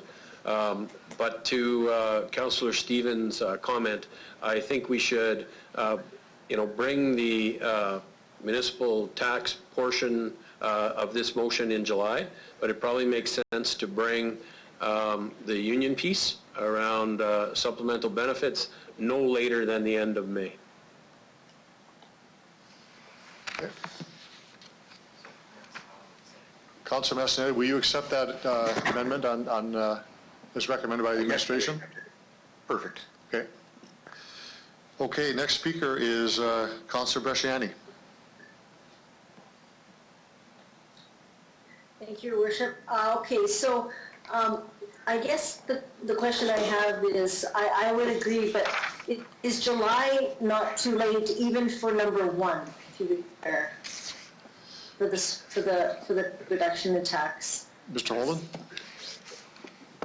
So through your worship, given that the deferral is now the end of September, I think it is important that we give the federal government and provincial government some time to explore whatever options they are looking at in terms of supporting municipalities.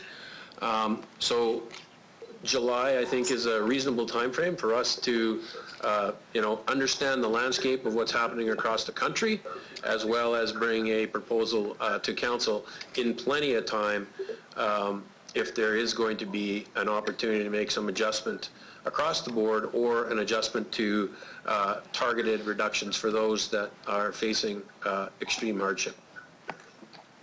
Councillor Bresciani? Okay, yeah, thank you. So can I ask the mover if I had another one that I want to think that we all got, council got an email today, and we talked about just in regards to looking at an incentive to pay taxes early for the residential. Could I add that as a third point to come back on this? I'm not sure I understand what you said, Councilor Brashani. What did you say? You broke up on me. Sorry.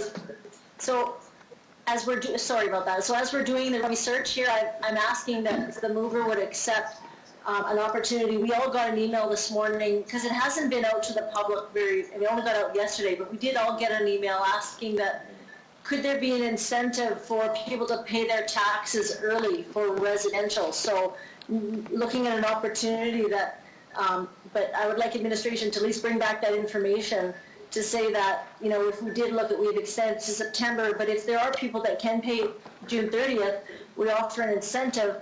Again, that could be also in our favor as well as the residents in helping them out as well. Is that something that we could add into the research? I'm asking the mover through the chair. I'll ask the mover, and I'll ask, want a comment by the city manager as well. So, Councilor Massanelli?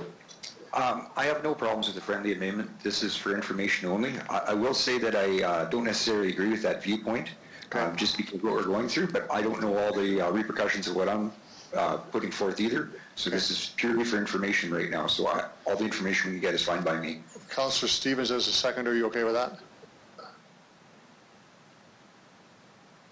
Yes, I am. Okay. To the administration, Mr. Holden? So through your worship, so taxes are now due at the end of September. Tax notices will go out if council approves the appropriate bylaws today. If we offer an incentive for people to pay their taxes ahead of September, or if they were to follow the normal time frame, we don't have any cash flow issues presently. So if we offer an incentive, it really is just a cost to the city in terms of a reduction in the amount of property taxes we would receive.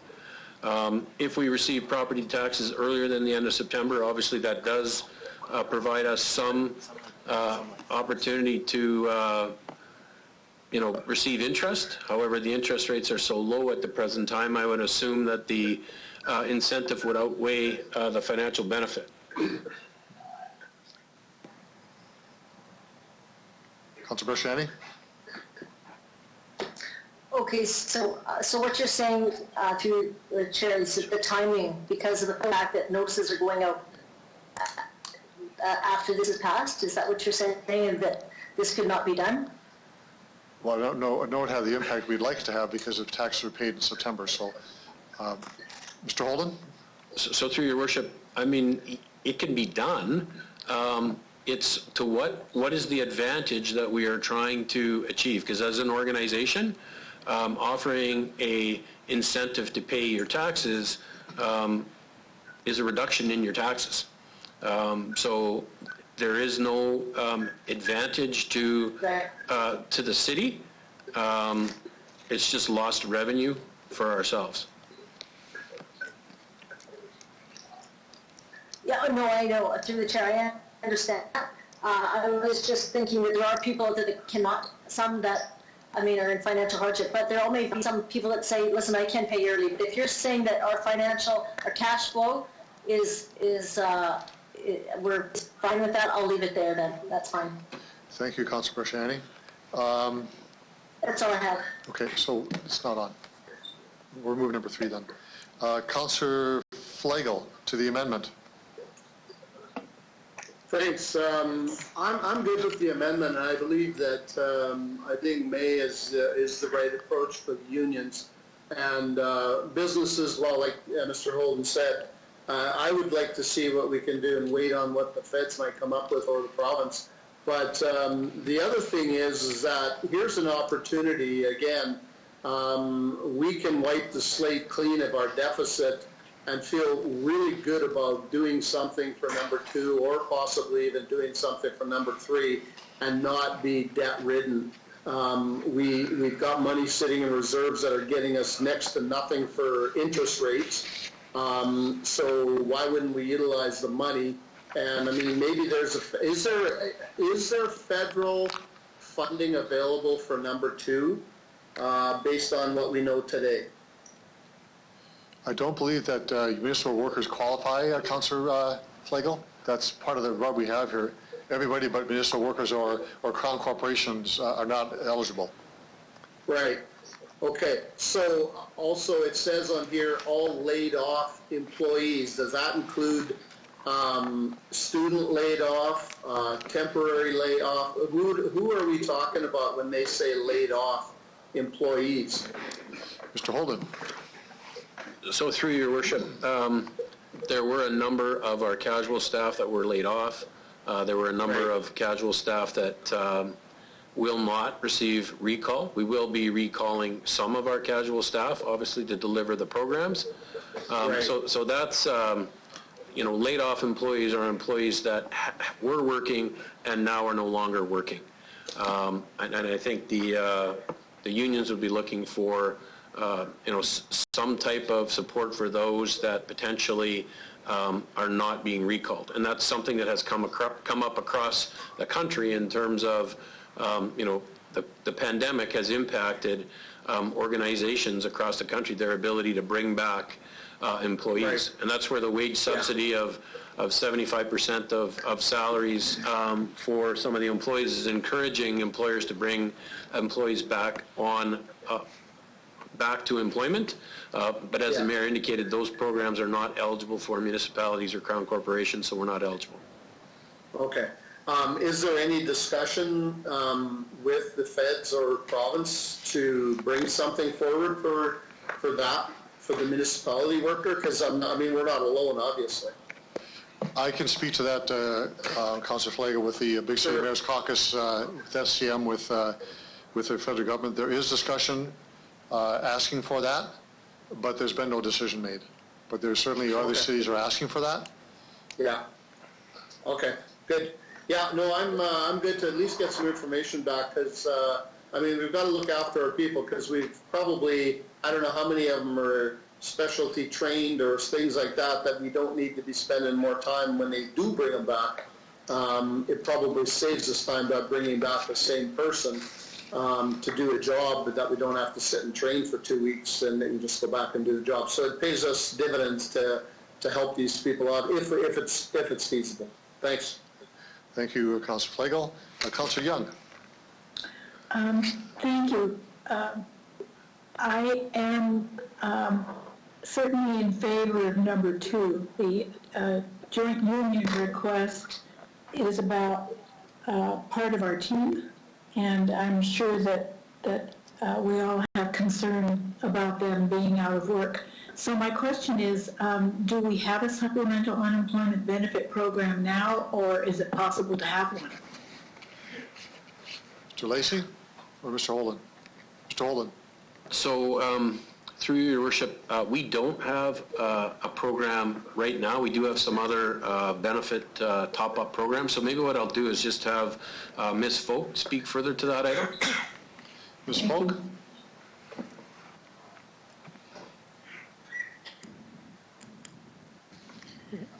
Through your worship, as Mr. Holden indicated, we do have a couple of top-up programs within our negotiated agreements. Most of those are in relation to maternity and paternity and adoption leaves, where we will pay up to an additional 10% for 12 months. And that's in place for Local 21, Local 7, CMM, and our out-of-scope employees. And with that, we do ask for a 12-month return in service commitment. In addition to that, where we have our apprenticeship program in place, because Councillor Flagel did reference specialty skills, we do top up 95% of regular salary when an employee is drawing EI, and again, that is very much focused on ensuring that we're able to keep wonderful employees with specialized skills. Councillor Young? Thank you for that. Well, I'll be looking forward to what you come back with. I'm not as keen on number 1 because I don't see that as being helpful when they have to repay that right after they're just getting started again. So I will support the amendment. Thank you for that. Other speakers to the amendment? Your Worship, it's Bob. Okay, Councillor Hawkins. Thank you very much. I'm going to stand back a bit. I would love to see a reduction in taxes for the business community. And I would love to see a supplemental payment to our workers, whom I respect a great deal. And I would love to see that we not cut any services. But the bottom line here is we can't have all those things. If you look at this motion, number one would cost us a fortune in terms of revenue. We don't need a study to tell that. You can just tell it by looking at the number. Number two would increase our expenses dramatically. So when you consider this all together, where is this going? Well, Councillor Flagel says we can take it all out of our reserves, but that poses real problems in terms of financing and the reserve buffer, which enables the city to finance properly. So where is it going? It's going straight to higher taxes. And I don't hear anybody in this climate telling me in this city that they want higher taxes. So yes, I'd love to have all of these things, including the flowers and the street sweeping that people are talking about, but I think we have to be realistic. There's going to be hard decisions here, and I think this is driving straight towards higher taxes, and I want to issue that caution. I also want to say this. It's all very fine and good to ask the administration to do all these studies. My hunch is that the administration is really pressed right now to deliver the programs that are really put out there to help us get over COVID. So I'm not very keen on this tinkering at all. I'm not keen on it because I think it will increase taxes in the end. I'm not keen on it because I don't think the administration needs this extra burden. This is not some kind of university seminar here. It's a hard look at the realistic question of what we can afford in hard times, what we have to give up to make sure that we can get through COVID together. So I'm not going to support this motion. Okay, thank you, Councillor Hawkins. Other speakers to the amendment? It's Mike, please. Okay, Councillor O'Donnell, go ahead. Thanks very much. So I want to compliment, first of all, Councillor Mancinelli for bringing this forward from this point of view. I do not like when we budget on the fly. I prefer always that the administration be given a chance to present for us a larger view and not a narrow view. So that I like that, in fact, that it at least sits this way. And I would ask that in any other speaking time today, that people look at it from that point of view, that we're not going to adjust on the fly what it is that's being asked of us. That's one. Two, words have been expressed already about the notion, but I think that we have to give the province and the federal government some time to see what it is that's being impacted. This report that's before us really brings reality to our residents and to the province, and I think federally. So I think it will be read and noted, and I like that. I do not disagree with the sentiments of Councillor Hawkins, as he just said. Everything will cost money, and our way of dealing with that obviously is with tax increases. I would, I'm going to support this from this point of view. One, it gives some time. Two, it gives us a chance to review and see, and I'm not going to pass any judgment whether I'm in favor or against, because that's why we're asking for more information. But I ask, please, that we not be looking at adjusting our budget on the fly without time and consideration. Thank you. Thank you, Councillor O'Donnell. Other speakers? Your Worship, I don't know if I have a chance second round or just a clarification. You've already spoken. There's only one speaking time on an amendment. Councillor Fendera, so you've spoken. Other speakers, those who have not spoken yet. If that's the case, I'll say a few words, and then I'll ask Councillor Mancinelli if he wants to close debate. I will support the amendment to find the information out to see what the impacts are. But I just want to remind everyone, what's foremost in my mind are, this leads, as Councillor Hawkins has said, to higher taxes, one way or the other. We're not just in different times, difficult times. We're in extraordinary times that are unprecedented for our city and for our country and for the world for that matter. And we can always line up ask to have and want to have and should have, and these are all really important. And I'm not diminishing anything for those who are asking the question with respect to our staff and for the Chamber of Commerce. I don't want to diminish their pressures or concerns. We're all in this together. But from my perspective, I very much am concerned about the ability of those people who have to pay for this. The residents who are not in front of us talking here today, who may see their taxes go up in 2021. The businesses who are asking for relief will have to pay for that 25%, notwithstanding the reassessment coming up this year, next year coming up as well, that will add complications to that. We'll see a significant impact on the ability of business to pay for this and potentially a shift in taxes and reassessment. So my sentiment is with them. I feel very much a concern for everyone who's asking these, but our ability to pay for our residents, the homeowner, to be asked to pay for a tax increase next year, I think is difficult. The last thing I'll say, because my time's running out here, is we need to hear from the province. We need to hear more from the federal government as to what benefits could be, in particular, for the one for the union ask. I think the federal government has not spoken on whether they'll extend their programs to public sector workers and Crown Corporation workers. So I'll support the amendment, but I'm extremely cautious on the outcome of that. Councillor Massanelli, do you want to close debate? Yes, please. Okay. I guess first I'd like to thank everyone for their words. I think Councillor O'Donnell really captured that I want information on these subjects, not necessarily to fully implement them.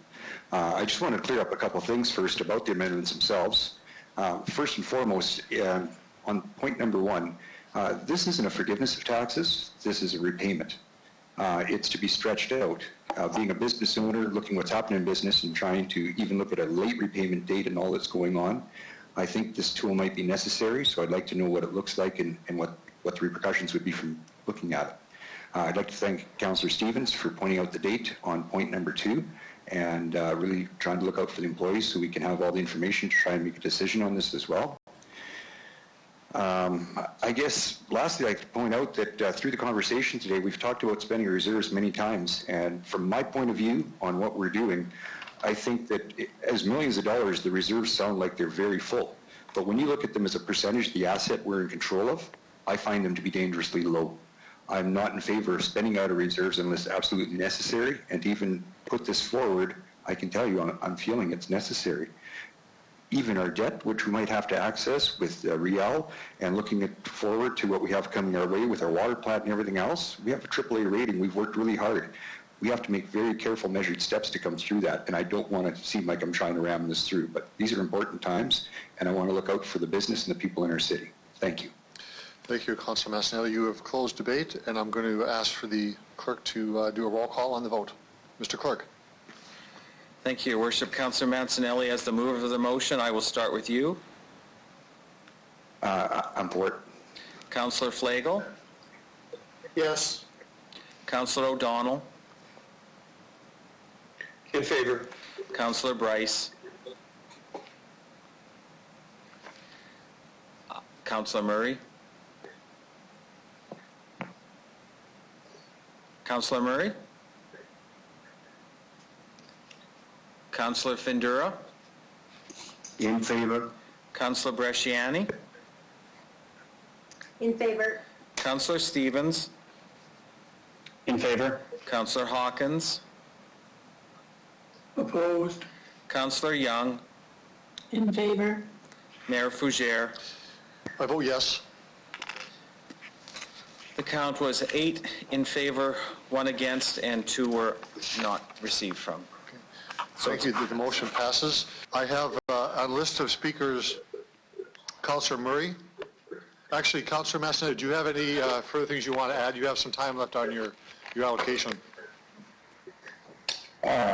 Just that New Zealand, my notes here, figure out where we left off. We just finished voting on the amendment.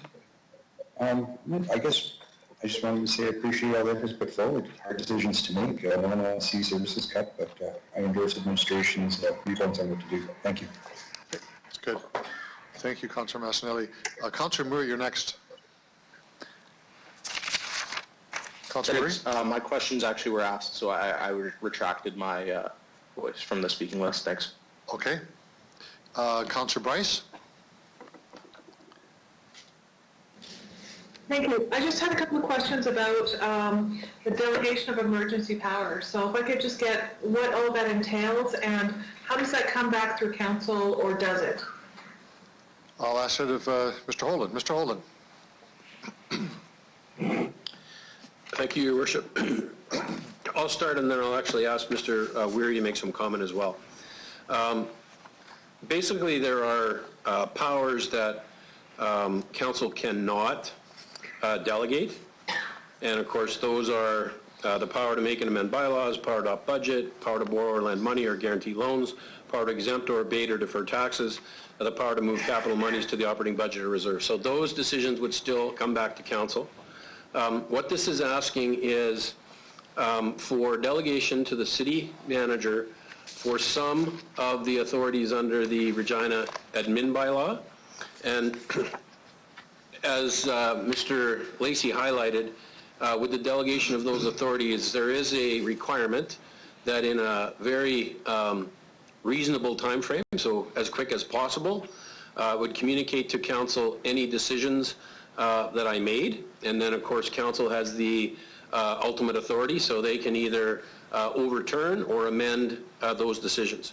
But, you know, some examples are, so Mr. Lacey talked about tax collection agreements.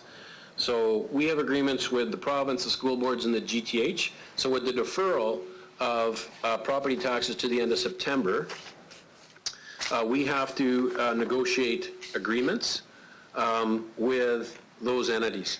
Now, they've all been in discussion with Mr. Lacey and his staff, and they've agreed to those amendments.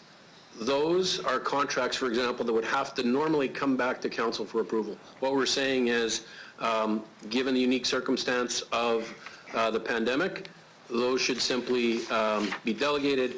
I would have the authority to execute those agreements and then communicate that to council. There's a few other examples. One would be if there are funding agreements with the province or the federal government. Normally there's a negotiation between administration, and then those are brought to council for execution. That is another example where authority could be delegated to the city manager. So, and there are, of course, the purchase of goods and services that may fall outside of the current delegated authorities that we have. So that's another example.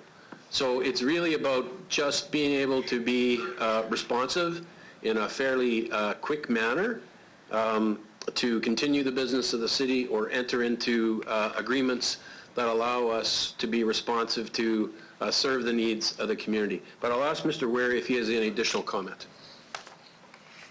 Mr. Lacey. Weary. Mr. Weary, sorry. Mr. Weary. Thank you, Your Worship. As the city manager said, this is designed primarily to allow administration to make quicker business decisions, and it's not designed to take away any of the policy-making authority of City Council. And as Mr. Holden has said, there are a list of decisions that can't be delegated by Council, so it's primarily to assist with business decision-making that arises as a result of this emergency. So I think the list of examples that he provided gives Council a good sense of what we're talking about. And to answer Councillor Bryce's question, we would anticipate a report back of any of these authorities that were exercised in a report back to Council on a periodic basis, just to keep Council in the loop. Councillor Bryce? Thank you. Thank you. So my other comments have to do around the budget as a whole, and I know that we're looking at some individual things today, but I'll ask, so the employees that are full-time that are from facilities that are closed right now, for example, a leisure center, if somebody was a full-time employee, what do we have those employees doing right now? And are we looking at redeploying them if there is no actual work for them? Mr. Holden. Through your worship. Yes, we have a number of staff, obviously, that have been impacted directly in that the facilities that they work at are closed. In the example of recreation facilities, our pools, etc., the casual staff have been laid off. The permanent staff are taking this opportunity to do program planning, etc., so that we're prepared to offer programs and services, etc., when the program or when the facilities reopen.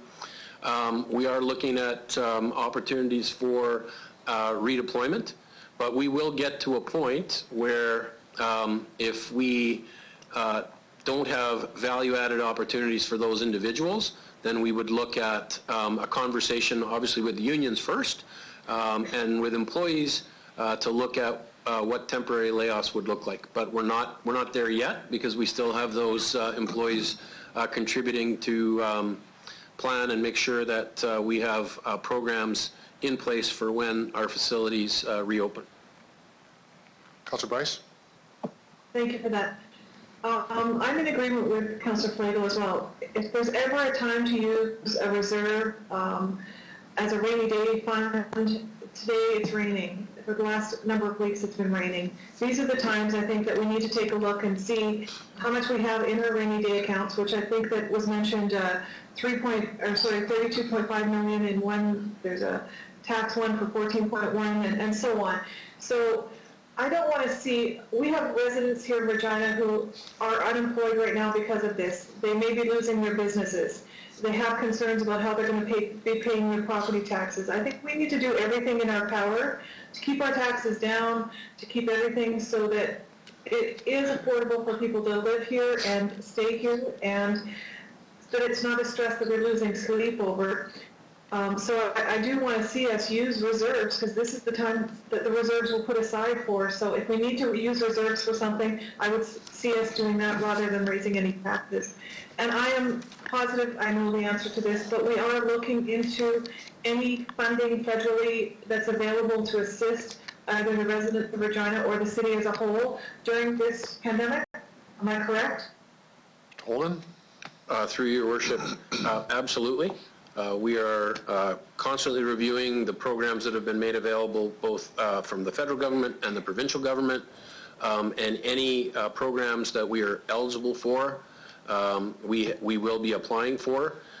In terms of EI and the CERP program, as we laid off employees, we made sure that they had full information to access those programs.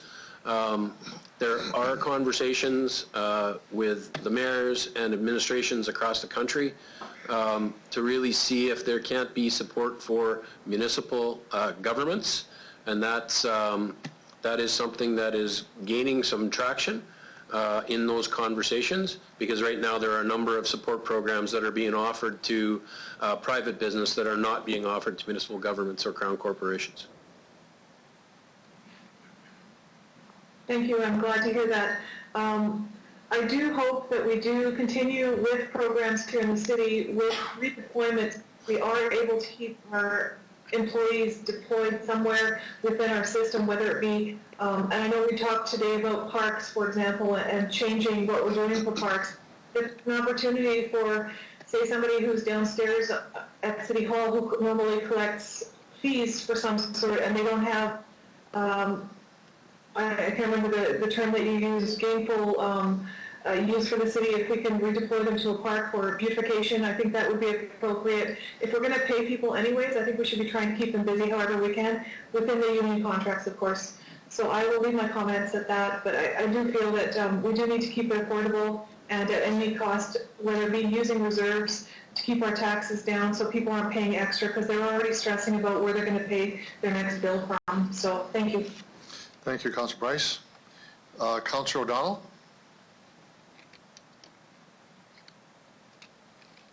Thanks for the opportunity.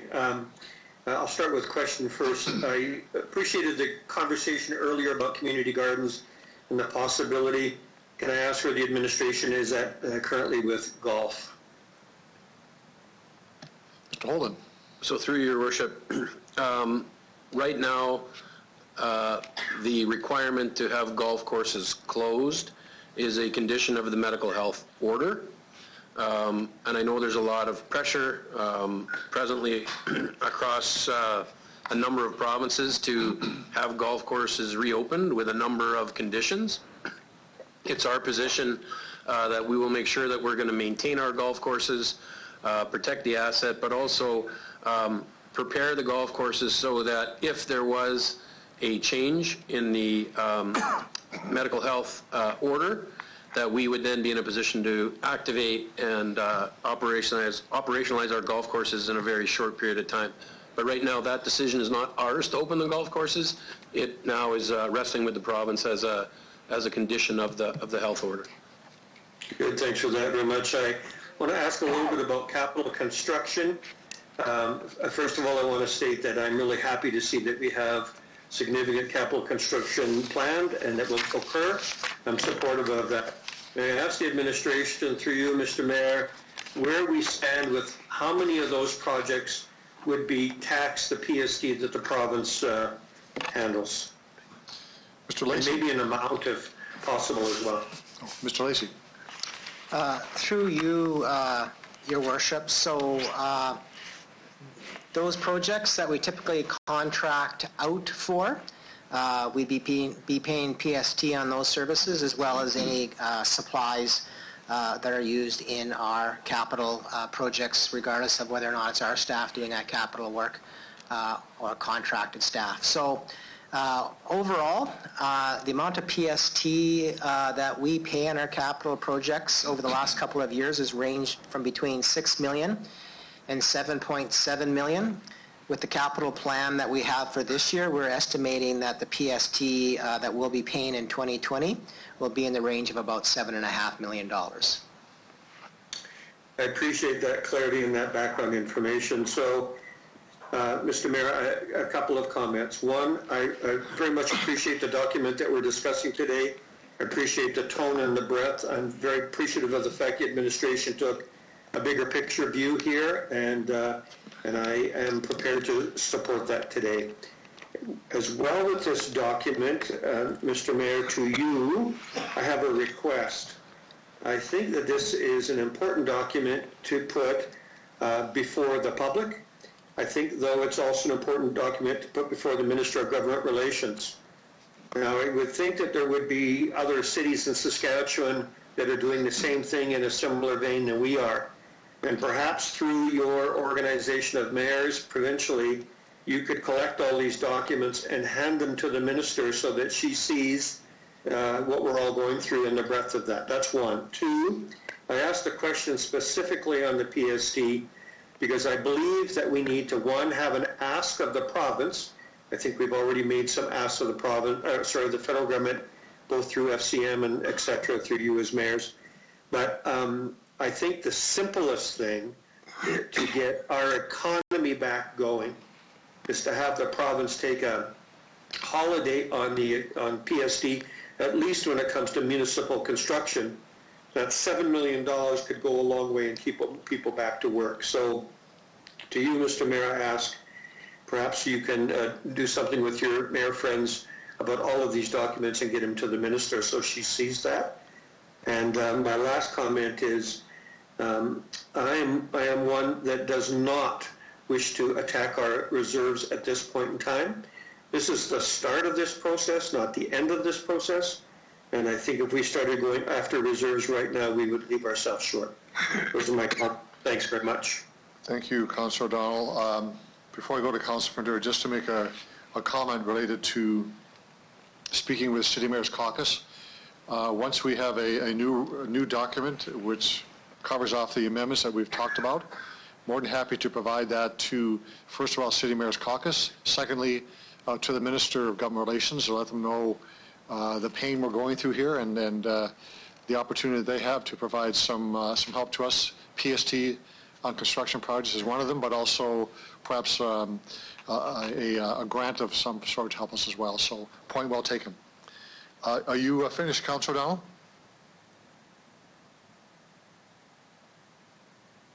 All right, I am finished. I appreciate your response, and I hope that whatever we ask of the province, that all the cities are in unison on this. Thanks. Okay. Thank you, Councilor O'Donnell. Councilor Fundura. I've got my microphone. Can you hear me? Yes. Okay. To your worship, thank you very much for the opportunity to add my voice to this. Appreciate the report. There was a lot of speed reading since yesterday, trying to get my head wrapped around all this. So I appreciate that.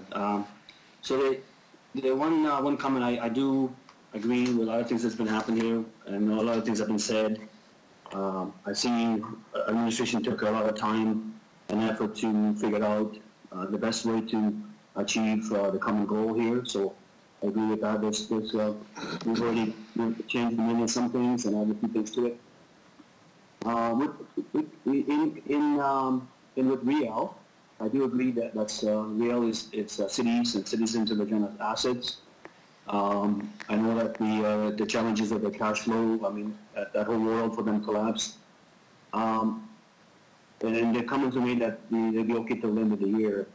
I mean, there's some comments being made that we might be going through this a little bit longer than we expect.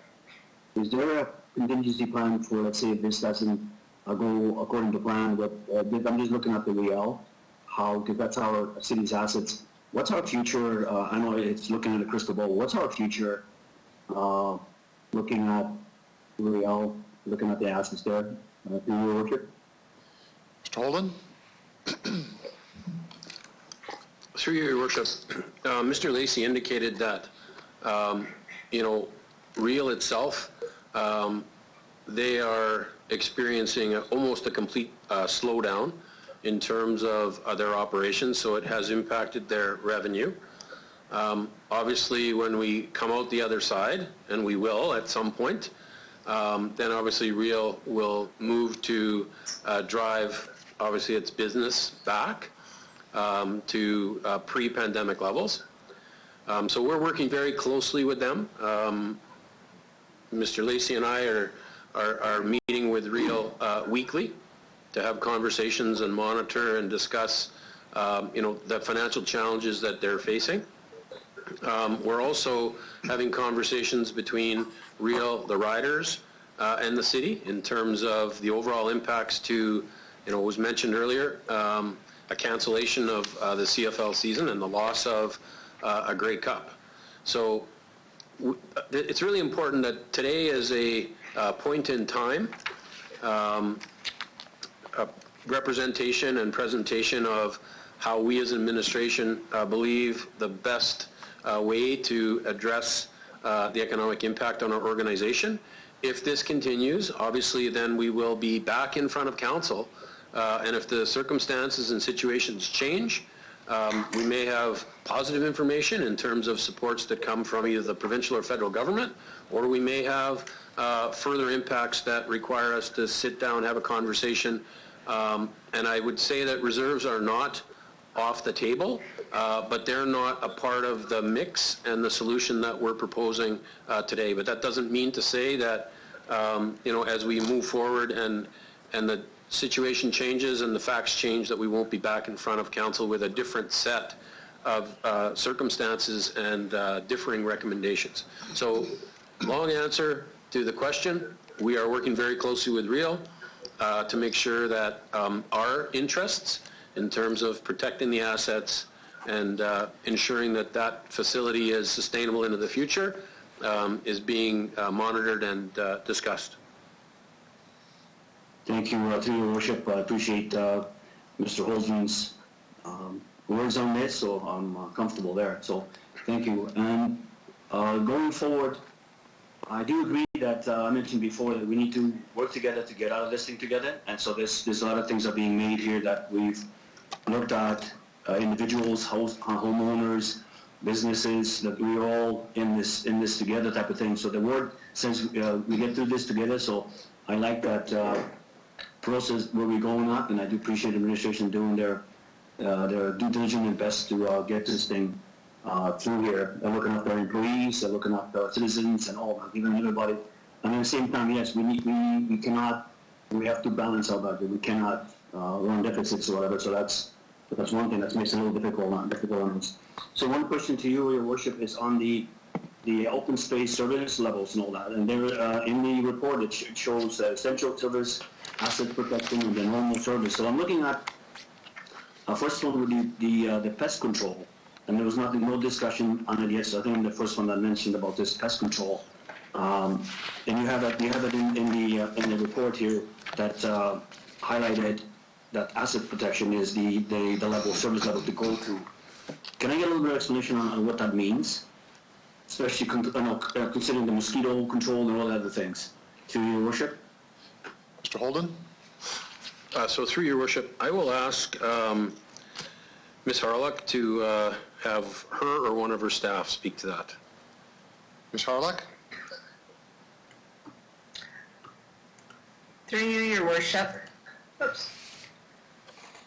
I'll ask Ms. Shaley to go through the service level with respect to the asset protection and how it deals with the pest control issues. Ms. Shaley? Through you, Your Worship, the asset protection level of service does include our regular wildlife control program, our rodent control, and dead animal control. The mosquito control would be a reduced level of service. We're recommending that we undertake our regular monitoring for the health district requirements and that we maintain a reduced level of service. This is a very expensive program. It's $500,000. And so we've recommended that we suspend the program. It is a program that we can ramp up later in the season if needed. We're also recommending the same for the cankerworm program, Dutch elm disease control. Again, we would just undertake the monitoring required to detect any Dutch elm disease. And then our gopher, aphid, and fall herbicide and spurge control programs would be suspended until otherwise directed. Councilor Fundura? Okay, yeah, Your Worship, thank you very much for that. So then, what I'm hearing correctly is that if it's necessary, we have enough funds, whatever we need and all that to ramp up if it has to, because you never know what happens. I mean, that's something that I don't want to see as neglecting or not neglecting, sorry that using that word, but we know that, mosquitoes can just pop up or other things can pop up. So I'm satisfied and to hear that, yeah, we can ramp it up and we can go. So thank you for that. So if I may continue, Your Worship, I will ask questions on the open space used for the parks maintenance. And the comment I'm making on that is, again, on the essential. I see that it looks pretty good on the enhanced asset protection. So my comment would be to that is that in 2017, I believe we did our 2.0, and we pulled back on all of the watering and cutting and trimming and things like that, and then citizens were kind of coming after that. So is this going to impact any of those? Like, I mean, because our summers are short, and I think for the well-being of the community, I think we need to be green for the period of time, because rest of the years of the white and the snow and all that. So I think residents, I know there's ice, I know there's a distance and all that, but there's still people out there walking, enjoying the scenery, and it's good for the health and welfare of the citizens and people to be out and seeing the greenery and things like that before we get into the winter. So within this enhanced asset protection, does that give us what we need to deliver that program so the residents will be happy that the greens are like the parks are going to be maintained to a point, to a level, and all that? To Your Worship. Ms. Shaley? Through you, Your Worship, the level of service in our parks will be very consistent with our normal level of service. Really, the only reductions that you'll see in the table are related to maintenance of our athletic fields, ensuring that they're available for play. So there will be a slightly reduced level of service on our athletic fields, similar to our golf program. when we're prepared to open our athletic fields for play, we'll need about a 2-week notice to be able to get them up and ready for regular play. Councilor Thank you for Fedora, that, Your Worship. Yeah, that's you have about thank half a So- minute left in your time. Okay, I'll be quick. Just a quick question. Councilor Flego brought a 3.5 million. Is that is he talking about the organic pilot project that he was talking about, pulling it off and then putting the 3.5 into lowering that minus 20 million, to Your Worship? City Manager, you want to answer that? Sure. So through Your Worship, the 3.5 million that Councillor Flegel was referencing was for the introduction of the organics program. And we'll actually be having a conversation with Council at a planning and priorities meeting on April 22nd, where we'll talk about the timing and introduction of that program. It's important that the introduction of that program is really trialing that program prior to it being moving to a full implementation. And it's also important that the organics program is a part of the overall waste management approach in which we extend the life of the landfill. So we will have a conversation about that, like I say, with Council on the 22nd, and just reinforce the importance of that program and the purpose of the program, and the timing and the investments moving into the future. Okay, Your Worship. So then, will some kind of decision would be made through Your Worship now the 22nd about this, or does something like this need to be made here for it to go somewhere, to put it on the floor to make a motion or amendment, or make a motion to take that out and put it into the 20 million that we're but whatever the 3.5 to take it to reduce our level. Your Worship? City Manager, go ahead. So through Your Worship, administratively, that program has been approved, it's been funded. We're moving forward in terms of delivering that. If it wasn't for the pandemic, we would have had that out into market. Really now it's just a discussion about timing. So it's not our recommendation at this point that we utilize that funding to address the shortfall. This report addresses the shortfall. And like I said earlier, if we need to come back, then I think that those would be discussions and options for another time. So I wouldn't see that we should be making recommendations or adjustments related to that program yet.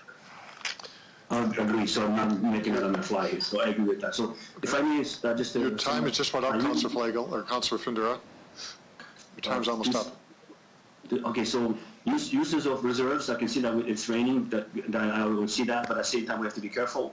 I don't see that I will support any kind of tax increase. We're not talking about that. So I'm good with that. No tax increases, and then reserves. Well, if they're there, that we're managing them well, then if the ones that fit to use, then by all means. But at the same time, someone mentioned that we're not out of this yet, so we could be in some difficulty. So thank you, Your Worship. Thank you, Councillor Findura. Councillor Young.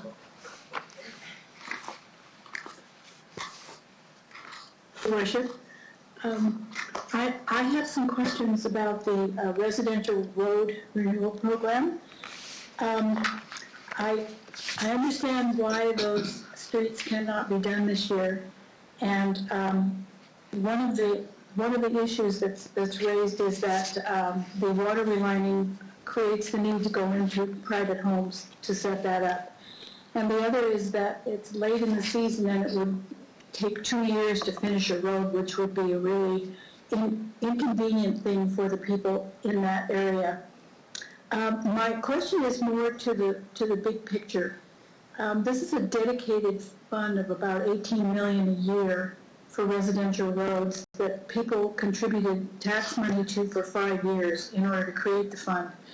So I was pleased to see that if the gas tax from the federal government comes through, that those funds could be used to offset the impact of directing these funds from capital to operating. So do you have any comments about that? Mr. Holden. So it's important to remember that these the funds for these capital projects are coming from current contributions to capital. So if there is some additional funding from the federal government around tax dollars, or if there were other programs in place that were to deal with COVID-19 directly, then we would be able to use some of those funds to address some of our immediate capital and operating needs. There's an expectation that if there is federal gas tax funding becoming available, that it will be flexible and potentially could be used for funding of operating budgets. So that means then that as these projects transfer into 2021, that we would be able to make sure that they were fully funded and that they didn't have to go in and compete again to be prioritized. And you're absolutely right. This is a dedicated program. This did come from the 1% dedicated tax, and of course that amount would be fully reinstated as we move into the 2021 budget cycle. Councillor Young? Thank you, Mr. Holden. The other question I have is that even though we are not going to do these streets that are on this list, there's still about $11 million of residential roadway work that will be going on across the city. Is that correct? Mr. Holden? That is correct, and I might just ask Mr. Onright to give a little more detail in terms of what will be proceeding over the course of this construction season. Mr. Onright. Thank you. Through you, Mr. Chair. I'll ask Mr. Warren to comment on what the remainder of these projects look like. Mr. Warren. Thank you, through you, Mr. Chair. So with our residential road renewal program, we would still be looking to deliver on about just under $10 million in contracts to our external contractors and about $1 million in internal paving. So we would be looking at doing another, about $10 to $11 million of residential road work this year. Councillor Young? Thank you, Chris. Through you, Your Worship, will any of that work include water relining, or is that going to be something we can't do this year at all because of the workers having to go inside homes? Mr. Warren? Through you, Mr. Chair, I think this question may be deferred to our water folks, but I'll try to answer. So with the 9 projects that we had deferred, 5 of them, I guess the 4 of them had been required to do some underground work in terms of our water mains. So the remaining projects are rehabs, and our thin lift overlay projects would be primarily the concrete and asphalt resurfacing. Thank you very much. And my last question about this is that in the past, the whole plan for residential roadways has come to Public Works and then has been available online for the public. And that hasn't happened yet this year. Can we expect that information about the streets that will be fixed will be put on the website with public access, or councilors could put that on their own e-bulletins or on their own websites? Mr. Onright? Through you, Mr. Chair. That is correct, Councillor Young. The reason it hasn't been published yet is we've been waiting to finalize the projects. Once we have all those finalized, which is part of the discussion we're having today, then that will be made available. Okay. Councillor Young? Thank you. And through you, Your Worship, I want to compliment the administration for giving us some short-term and long-term abilities to solve some of the problems that we're facing, knowing that things will change as we go along and that we will change as we go along. So I thank them for that. And I was pleased to hear about community gardens. I've had quite a few phone calls about that. So I'm hoping we can find a good way to allow people to work in their gardens. I think it's a good mental health and physical health thing for the people who do that work. The other question or the other thing that I have is about Appendix G, and I don't know whether we'll have an opportunity to talk later about the other appendices that don't apply to CM 28, or whether I should do that now. Well, we're all looking at the same report, so if you want to speak about an appendix, go ahead. Okay, so this is about the mobilization of community social services for the vulnerable, and I just want to say that the work that the community department has been doing in this area is absolutely fantastic. They've worked well as a team with other partners within the city. My question would be the shelters, which are under the provincial government. Do we have any information about whether all of the people who need shelter and who need help are being given that help? Do we get any kind of report from those areas? Mr. Holden. So through your worship, this is work that Ms. Harlick's team, in terms of Ms. Shaley and Ms. Hill, are undertaking. So I'm going to ask Ms. Shaley to provide some comment on this. Ms. Shaley?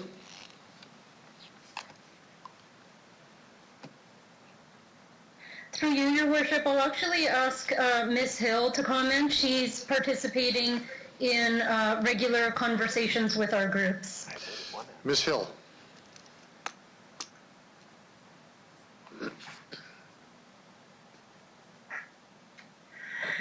Thank you, through you, Your Worship.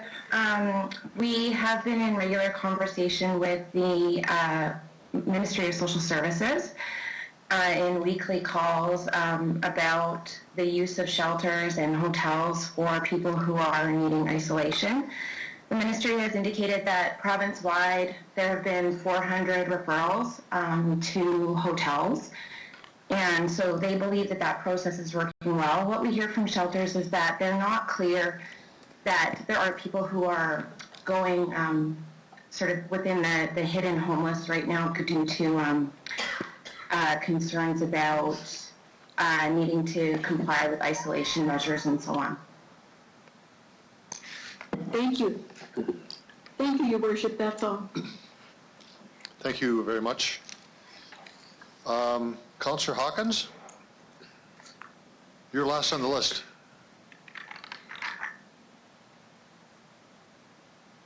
Thank you, Your Worship. The points that I was going to make have been covered. I want to reiterate that I think we have to be very careful with reserves.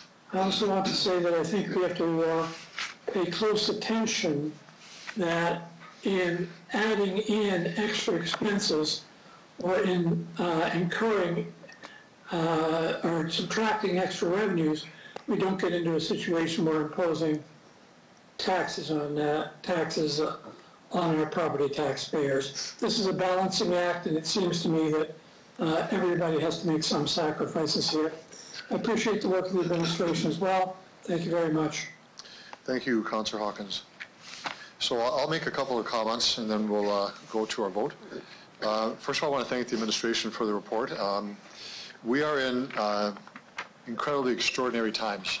We've all said this before, and I just want to repeat that these are uncharted waters, and we're not seeing a shoreline right now. In many ways, there's some positives happening in our economy here, in our province, but we are not actually in a safe place right now. So this is a hit and miss. The art of how we can continue to provide services and knowing that our revenue is down and all these things. So I know that the administration is paid to be cautious and to be wary of using things like reserves. I'm not quite so much concerned about that, and I do favor the use of reserves, because I think that when we begin to look at service levels, and this touches on this report, we begin to see an erosion of what the public sees in front of them. And I don't think that's absolutely necessary at this point. So while, again, we have not found a way clear of the problems that we're in, I think that a judicious use of reserves is important, because it preserves services, it preserves programs, And if there ever was a rainy day, now is a rainy day.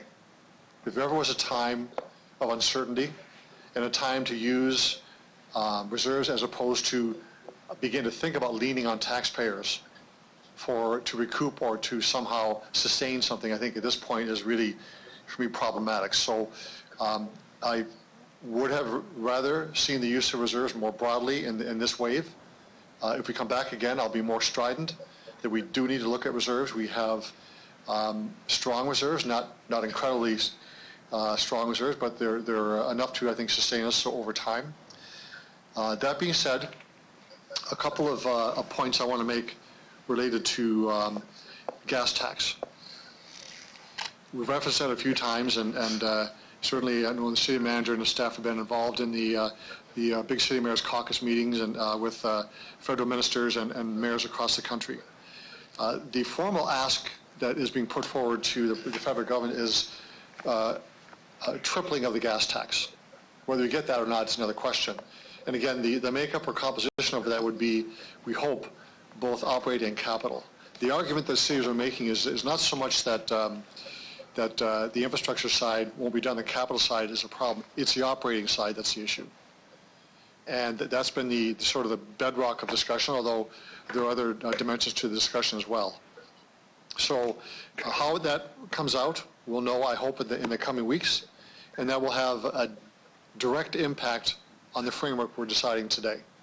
So I would suspect, and I'll ask the city manager to confirm this, otherwise I'll move a motion, that when we do receive notice of a transfer of the gas tax, which may have its name changed, but that mechanism will be more directly to municipalities, that we will see a report come back to this council and its impact on both operating and capital projects for 2020 and 2021.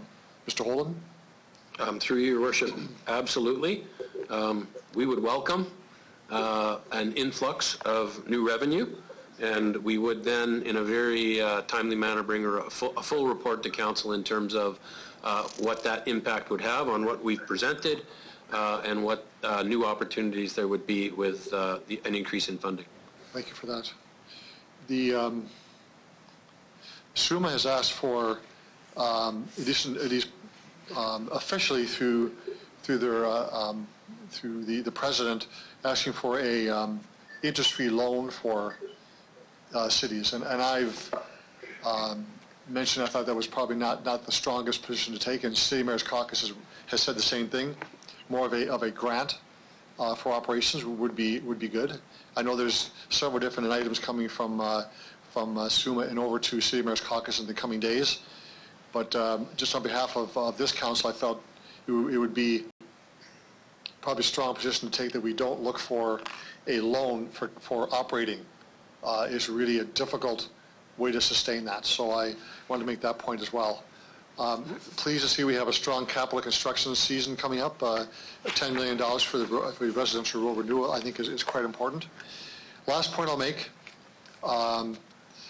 is we have to protect taxpayers and businesses in our city that are hiring people, and hopefully we'll hire them in the future. So what we can do in the future, based on the referral motions, I think will be instructive to us.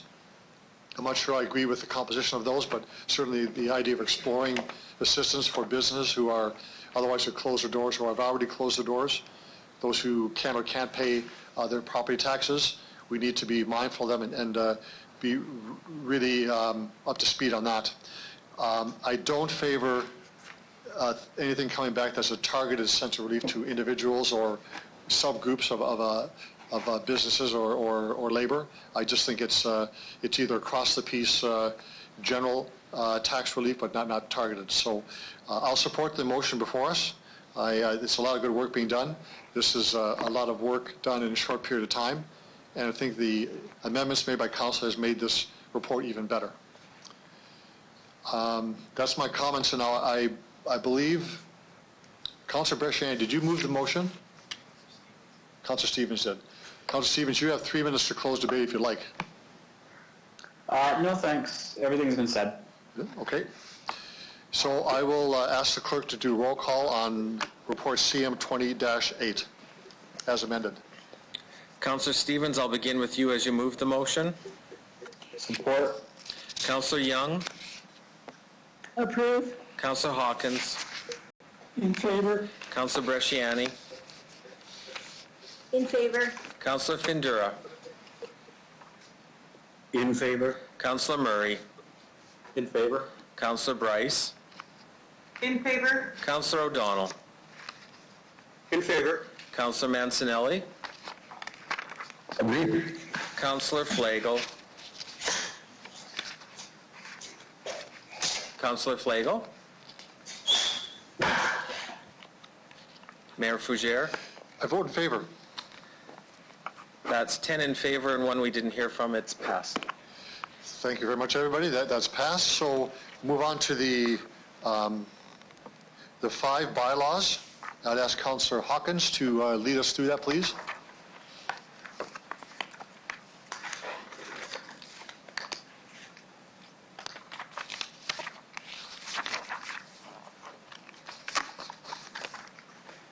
Councillor Hawkins? I don't have the usual script, so I'll have to do it from memory. I believe it was emailed to you. 2020-18 Housing Incentive Program Tax Exemption Bylaw number 2. I move first reading. All 5 of them. Okay, John? You can do all 5 of them. Yep, you do all 5 of them. Councillor Hawkins, Can together? I do all 5? Great. Yes, please. So I'll continue on then. 2020-18, 2020-22, 2020-23, 24, and 25. I move first reading. We don't need to do that? Okay, I'm going to call the vote on this, and I'm going to ask people who are opposed to it to speak. Otherwise, we have a bunch of people speaking all at once. Those opposed? First reading is carried. Councillor Hawkins? Thank you very much. Bylaws 2020-18, 22, 23, 24, and 25. I move second reading. Seconder for that? I'll second that. Thank you, Councillor Bryce. Anybody opposed to the second reading? Second reading is carried. Thank you very much. 2020-18, 22, 23, 24, 25. I move that unanimous consent be given for third reading. Seconder, please. Barbara seconds it. Thank you, Barbara. Anyone opposed? Motion is carried unanimously. Councillor Hawkins? Thank you. Thank you. 2020-18, 22, 23, 24, and 25. I move third reading. Seconder, please. John here. Thank you, John. All those in favor? Opposed? In favor. That's carried. Motion to adjourn. So moved. Okay, Councillor Hawkins moves adjournment, and seconder? Councillor Bryce? Councillor Bryce. Anybody opposed? Michael, I have one concern. My mic was turned off and I voted in favor of that last report. You've been recorded, Councillor Flagel. Was it? It was unanimous. Okay, yeah, okay, he just said 10, so. He my did mic was because you turned didn't off. speak, but we've... Right, yeah, no, I'm for it. Yeah, Okay, thanks. good. No one opposed to adjournment? I hear no one saying that. Adjournment. Thank you very much, everybody, and have a great rest of your day. Thank you so much. Thank you very much.